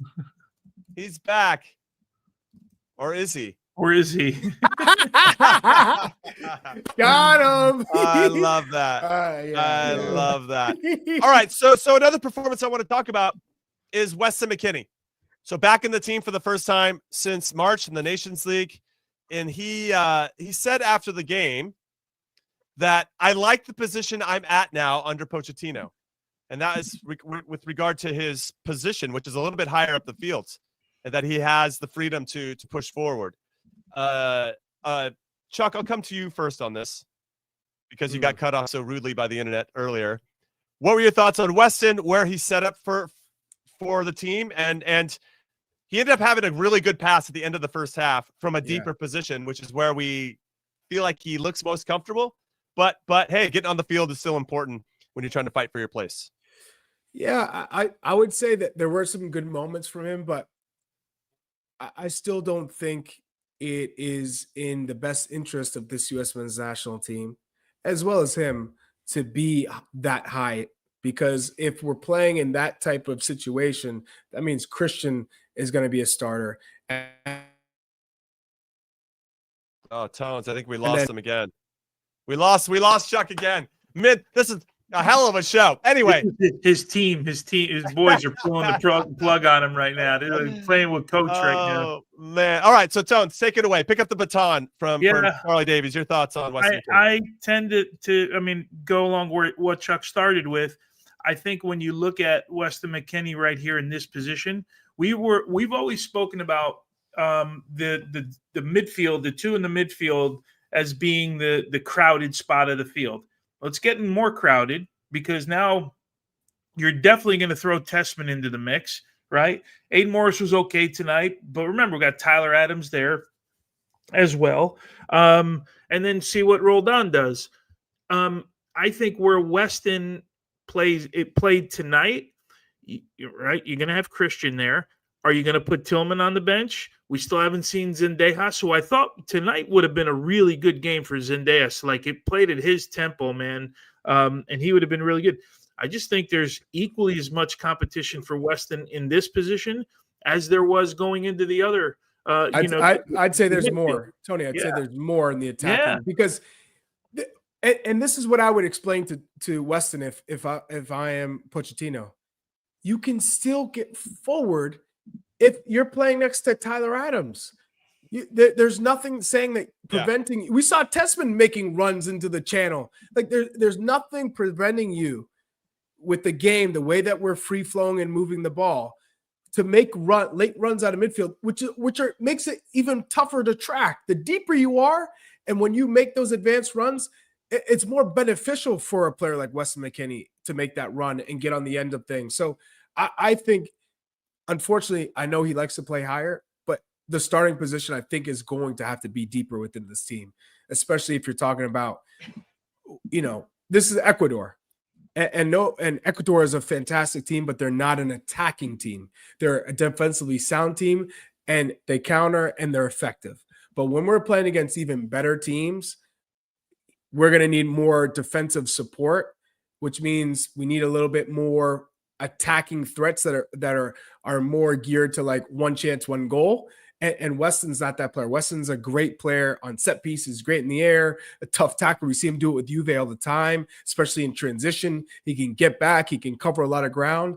And I think that's where the U.S. need him in a more deeper role. Now, he doesn't have to sit there and be a number 6, but I think from a starting position, that'll just be beneficial. Do you think he starts though? Do you think let's say because if Pulisic comes in, as he will, Tillman for me is undroppable at the moment, right? I think it's Tillman and Pulisic. So you have the 2 6s at this point. If we're playing it back 3 and with the 2 10s, Tillman and I think Tillman, Pulisic, and Balogun are locks. Absolute locks. They're cooking. Those 3 are cooking. Like done. Locked. Okay. Lock them up. Lock them up. And keep them in a bubble. Need them healthy. So locked up bubble. That's it. Okay. That's your starting front 3. I love that. Now now you're right. I think you both can agree on this though. Timothy Weah didn't look as sharp, as dynamic, as comfortable as when he's asked to defend. Like it's a little bit more of hesitancy to run forward and get, stay high and keep the width.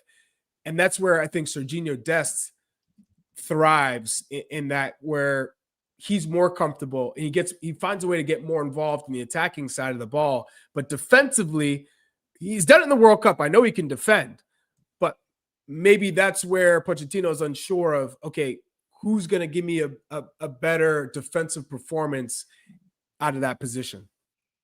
Yeah, it's a big question. And again, it could be situational, to your point. If you have a team like Ecuador that's going to sit a little bit, then maybe you can risk one of the 6s being a little bit more adventurous, like we saw from Tessman a little bit tonight. And if Weston did play off the shoulder, we assume it's going to be Tyler Adams, then that would make sense. But if you have a team that's going to be coming at you and you need someone that's going to be a little bit more steady defensively that can sit in front of that back 3 and have 2 proper 6s, then maybe somebody else gets the choice who has the opportunity to go forward and can spray the ball. And maybe make those line-breaking passes from advantageous central positions, I should say. Jim, we've long said, right, if we're going to play with 3 in the back, one guy in the midfield has to be sacrificed. And it could be Weston. And it just may be Weston in this case. And it might be a rotation of those guys. I find it hard to believe they're going to go back and go, yeah, Tanner Tessman didn't play well tonight. Like, yeah, right. Like they want to, you're not moving him right at the moment. And again, we keep going on this thing about Tyler's the other guy, just the numbers at somewhere on the field, the numbers don't add up, right? Yeah. Where somebody's got to sit on the bench, right? And we haven't even talked about Cardoso if he's playing at Atletico Madrid every week. Yeah. Right. So and to be fair, Cardoso hasn't done it for the U.S. men's national team either. So that's another part of it. But that doesn't mean he couldn't. Right. It doesn't mean he's had opportunity after opportunity, and all of a sudden he's given an opportunity in March and it works. And then what? Especially if he's playing. And these are all ifs. And I'd love to be in the position that we have a Yunus Musa playing every day, every match at Atalanta. We have a Cardoso playing every match at Atletico Madrid. And you come in to the summer camp and you're saying, I don't know who the hell I'm playing right now. So everyone's in form. I got to go with what's the best fit for the team, who works well together. And that's also Pochettino's main job is getting those puzzle pieces, the right puzzle pieces together. Now, Shane George has a good comment here. Right? Yeah, this team all of a sudden has some incredible depth at multiple spots. I mean, there is a universe, Tones, where if Tillman is the guy, right, then that's going to squeeze out somebody. When we could argue Weston, if Tessman starts to play at a level that they're happy with and he fits into Chuck's point, the chemistry, and it all feels good to have him in there, and he's a good partner for Tyler or whatever it is, then Weston's probably squeezed out centrally. Then if you have Des, who's going to be maybe a better fit than at right wing back than McKennie or Musa or Way, you could have if you would have told me in 2022 that, hey, come 2026, Musa, McKennie, and Way might not start the first game of the World Cup. Or they're all fighting for one position. And I'd be like, what are you right smoking, wing back, dude? What are you? What? No chance. But here we are. Well, and that's a good thing, obviously, to have this much depth. Yeah, and that's where I was going. Here's the thing. If Pochettino's guy, let's just say for a second that Pochettino's guy is Weston, and no matter what Weston's going to play, we now, I think, would feel comfortable enough that Tanner Tessman can play. Where we were in a moment where, gosh, if McKenzie doesn't play, like who fills in for him, right? Like that, we went years in that mode, right? We went 3 or 4 years. Like, who is the guy? Who's the next guy? Like, okay, if he is Pochettino's guy, then we have a backup to him. But I watching Tessman and watching his advancement in his game over the last couple months, watching him tonight and how confident to me that he looked. I just find it hard that we're going to see him on the bench. Yeah, I agree. All right, let's move it back to the back line. We haven't really discussed this too much. So we started with Tim Ream on the left and Chris Richards in the middle, who had said in an interview prior to this game that of all the 3 spots in the back 3, that playing in the middle is his least favorite. And then on the right, we had Miles Robinson. This is an area where Tim Ream just turned 38. Chris Richards, not 38, but Miles Robinson getting his first start since the Turkey A game. And Mark McKenzie left on the bench. But Mark McKenzie did come on, Chuck, for Tim Ream. So I wonder, and Freeman came on to actually play a little right center back for Miles Robinson. So that was interesting as well. Arfston, I thought was solid tonight, but when Jedi's healthy, Jedi's going to be in that spot. Right. So I don't want to take anything away from Arfston. But just in terms of the back 3, I feel like now that we've had all the conversations about all these other spots and we're talking about locks and all this, that's an area where it still feels pretty wide open. And I'm kind of curious as to what you saw tonight and if that answered any questions for you. Yeah, I think we're all at the point after watching Tim Ream, you know how good he is on the ball. That's never been a question. He's probably the best ball playing center back that I've seen with the US. He's very good. I period. I'm not just saying just now this group. I think period. He is that class on the ball. His IQ is extremely high, but we're at the stage where time is working against him. I mean, the schedule in MLS is working against him. So it's almost like you're waiting for someone to challenge to take that spot from him, and it just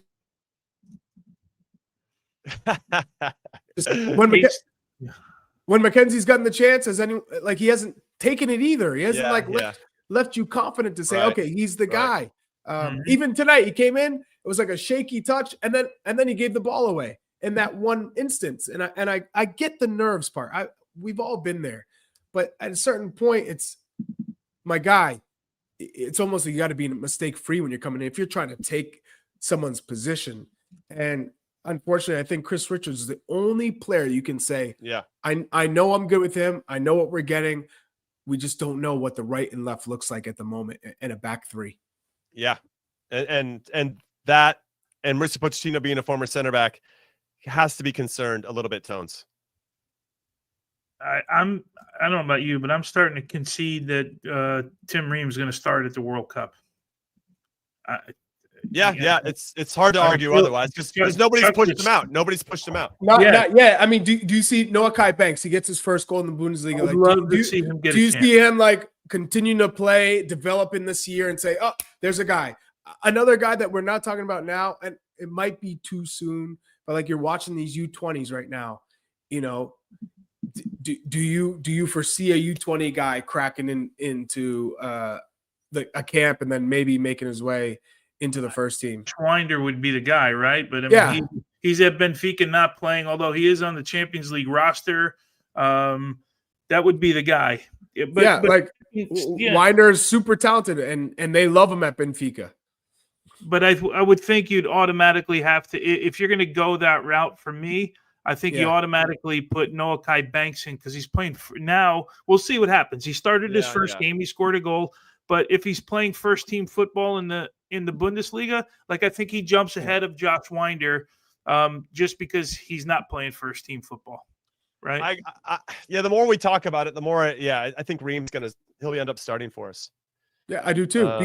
Because he's still ahead of whoever's going to play right center back. Because right now we got makeshift right backs playing right center back in a back 3. And think about it. They went to the point of saying, you know what? What? I thought he was messing. I thought he was messing with us. I thought he was doing the Chuck. Say it, Chuck. Just Spit it out. Get it off your chest. You I froze at am. the perfect time. Alex Freeman, your guy. Alex Freeman playing right center back. Yeah. We had Joe Scally playing right center back. I just think that Tim Ream is still number 2, and he's still ahead of whoever the right center backs could be. Yeah, that's a concern. That's a concern. All right, let's throw it over to our goalkeeper, resident goalkeeper, Tony Meola. Matt Freese tonight. Did he obviously got the start over Matt Turner and everybody else in camp? He's the clear number 1 for you? I think so. I don't see it going right now any other way. I mean, you can't blame him on the goal. There wasn't much else to do. They do feel confident with him building out of the back because that's what we've seen. So they feel confident in really tight areas, putting them under that much pressure. So, I mean, I tend to think it's sometimes a little bit overkill, but this is not our team to build. I would utilize his ability to go long a little bit more and open up the game. But I would say that if Matt Turner was in goal as well. But yeah, there's nothing that's changing that for me right now. All right. Goalkeeper Tony Meola has spoken. All right, we're going to take our last break and call what you want. When we come back, we'll start to look ahead to the Australia game that's happening on Tuesday. What we expect in particular. Don't go anywhere.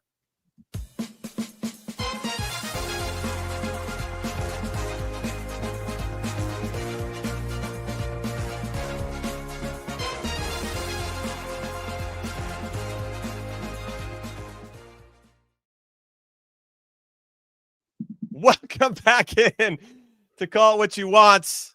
I'm Jimmy Conrad alongside steak chasing, likes to freeze in the middle of the show, Charlie Davies, and Big Tones, Tony Meola. All right, so we have all this information from this game against Ecuador. A very, very good performance and a 1-1 draw against a very good team. What do we want to see now heading into the Australia game? That's, for me, the big conversation to have here. A little bit of a preview going into that. We're going to have another live watch along on Tuesday for that game against the Socceroos, and it should be a lot of fun. The Socceroos, Australia, beat Canada today 1-0, so they'll be coming in with some confidence. But, Tones, I'm coming to you first. Now that you've seen what we've seen, I don't know if there's a lineup change. I assume Pulisic will start, so there's one that we could dive into. But is there anything else you want to see going in, or is it just full steam ahead? We found something that's cooking, and let's keep cooking the same stuff. The ingredients are pretty good. Well, coming into this thing, I said this kind of looks like a World Cup, right? These are 2 potential teams. So I'd look at it myself as, okay, match day 1 of the World Cup, we drew Ecuador, right? If I see Australia in the World Cup and I don't mean any disrespect to their team, but if I see Australia on my schedule as the second game of the World Cup, I can only be thinking of one thing, right? And that's to pick up 3 points. So go find a way to win the game. I mean, these are really, really good tests right now for the U.S. It's going to be a different style. It's probably going to be a team that sits back. They conceded a lot of shots to Canada tonight. They were outshot. What we did this. They only had one shot on goal. One shot on goal. It's 12-1 or something like that. It was something to 1, right? And they end up winning. That's the thing you have to avoid. You have to avoid a game like that at the World Cup where you crush a team and you don't get a result, because then your tournament is over, right? So find a way to get 3 points. You should have the ball. Be efficient. Play at the same speed that you played tonight. Yeah, we didn't talk about tempo. The tempo tonight was excellent. Really good. One of the better ones. So 100%. So that's what I would look for, Jimmy. I would look for getting a result, and that essentially puts you in the next round of a World Cup, right? After 2 games. Now, just to throw it out there, it's been reported that Alex Dejas is leaving camp with a minor knee injury, so he will not be available for the Australia game, which is a shame because obviously he had a very good game against Japan. Mm-hmm. Chuck. So we heard a little bit about kind of formation and tactics from Tones. Is there any players that Pulisic obviously will be coming into the team, I assume? I'm hoping we get a little Jedi love. I'd love to see Jedi in this kind of new formation, which I think can really help him get forward with more consistency. Anybody else? You want to see Weston a little bit deeper? I'm kind of curious what you want to see in the Australia game. Yeah, I think for me it would be just being more clean in the attacking third. It's not necessarily a player that I want to see stand out, because you also have to imagine a player like Balogun, who I'd love to see again and see him play most of the minutes. He's got a new manager. They just sacked his coach Adi Hutter in Monaco, and so he's kind of got to go back fresh, and he's got a lot of work to put in to continue to be, in the mix, if not starting every single match for Monaco, and they're playing Champions League. So now that you're starting to think about that in the second game, hey, guys that played a lot in this one, they're probably not going to play as much in the second game, because you want them to go back fresh. You don't want them getting injured in their first game back with their club. So for me, it's like just be cleaner in the final third, and if we should beat Australia. And I think that's what's really going to be important, to continue the way we've seen them play against Japan and now Ecuador. Same type of intensity, the same the free-flowing movement on the ball, but then let's execute and score. Okay. No, I like that. That's a good shout, because we did get in some good spots, but didn't necessarily finish the attack the way that we would have preferred. Okay. One, I'd like to see Mark McKenzie get the start here and see what that looks like without Tim Ream's influence, let's say, or presence on the field, and see what that looks like. So that would be one. Cameron Carter-Vickers was on the bench, didn't come off the bench. If you're bringing him in, I don't know how he's training, but if you want to give him one last look, this would probably be the time to do it. Other players that didn't play, Ajiman didn't play, Brendan Aronson didn't play. James Sands, would you like to see him get some minutes in the 6th spot? Anybody? I mean, good run. There's guys ahead of him. I suppose if you brought him into camp, you like something about him, maybe you give him a chance to go. Okay. And then he has to start. Okay, keeping it with you, Tones, as their goalkeeper. Matt Turner gets the nod in this one, or do you keep going with Matt Freese? I think he continues with Matt Freese. Okay, so Christian for me starts. We got Diego Luna, Haji Wright, Alex Freeman, and Christian Roldan also came off the bench check. Do you expect any of those guys to start against Australia? Yeah, I do. I think he makes a number of changes. I don't think he runs back with the same team against Australia. And on top of that, Tony, are you of the mindset that Freese will play every single match from now until the World Cup? Yeah, and you know what? We have pretty good sample size of Pochettino. How many times have we gone to game 2 and gone, he's going to make 4 or 5 changes, and he rolls out pretty much the same lineup? Yeah. We have a really good sample size so far. With that said, he might shock us, and make a whole bunch of changes, but that has not been the case in his camps. So because if Matt Freese was a goalkeeper that had more international experience, maybe I would make a change, like if you had the days of like Friedel and Keller, like you give them one each, right? But Matt Freese still doesn't in his international lifetime, right? He doesn't have a lot of games, so I think each game is really important for him. What was tonight? That was his 10th cap. 10th cap tonight. Yeah. No, I like that rationale a lot. That makes a lot of sense. All right. Before we end the show, we want to bring on the Athletics' Paul Tenorio, who is in Austin. He was at the game. He joined us for the watch along for a little while. Paul, welcome. Great to see you. What's up, guys? What are you munching on? No. I'm just biting my fingernails waiting for these players to come out from the mix zone. But I was told, don't worry, Paul, it's going to be a while. These guys, they got to look proper before the flight to Denver. So. And they deserve it. I thought it was a good performance, and so did Mauricio Pochettino. In the post-game press conference, he was really, really pleased with the way the team played. He felt like there were so many positives to take out of it. It was really interesting to hear him talk about the formation because, he pushed back on the idea that Tim Weah was a wingback. He said, I don't see him as a wingback in that formation. We built up in a 3. Sometimes we defended in a 4, but it was Miles as the right back in a 4. Tim was a winger, except for at certain moments, Ecuador, the way they played, forced him to play as a wingback sometimes. So, the message was like, look, what we like about this formation is the flexibility it gives us, that we can change depending on if Ecuador is playing in a low block, in a mid block. How they're playing is what we can dictate what Tim Weah is doing. So as long as he had the space, we felt like we gave him an opportunity to attack more. And the other person he talked about of giving the freedom to read the game and play the way that fit the moment was Weston McKennie. And he said, look, that's a guy I want to give the freedom, because when we have the ball, he can be very effective pushing into space and attacking, but I also want him to feel free to drop back and find the ball and get on it as well. So, Paul, I think, yeah. I gotta ask you a question now that you said that, because it is one thing to say, hey, Weston, play hard at the pitch. You have the freedom. What does it look like when Christian's there, when Christian's starting? Because you're not taking Tillman off. Yeah. Yeah. I mean, I think that's where we get into the nuances of the flexibility of this formation, right? He said, look, this was more of the way we played against South Korea than it was the way we played against Japan. I think when Christian comes in, I think you do go to that more traditional kind of 3-4-2-1 where you have two number 10s.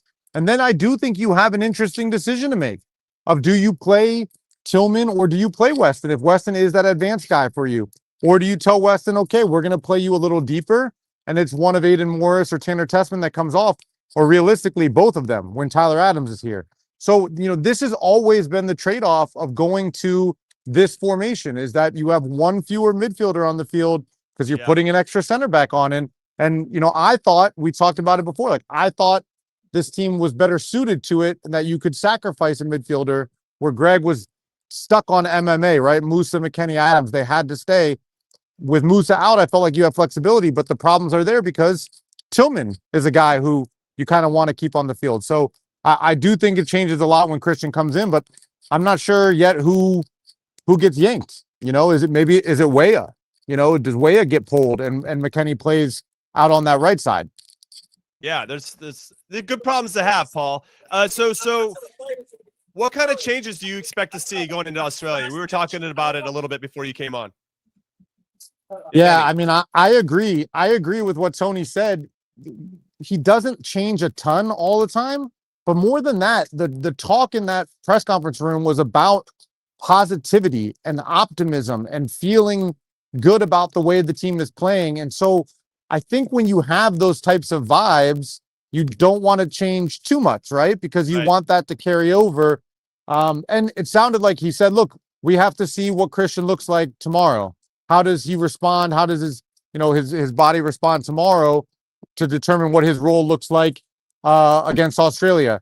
Zendejas is flying home tomorrow. He's headed back to America. He's out. So you're starting to get kind of limited options. Anthony Robinson, it sounds like they said we need to evaluate whether or not he can train tomorrow.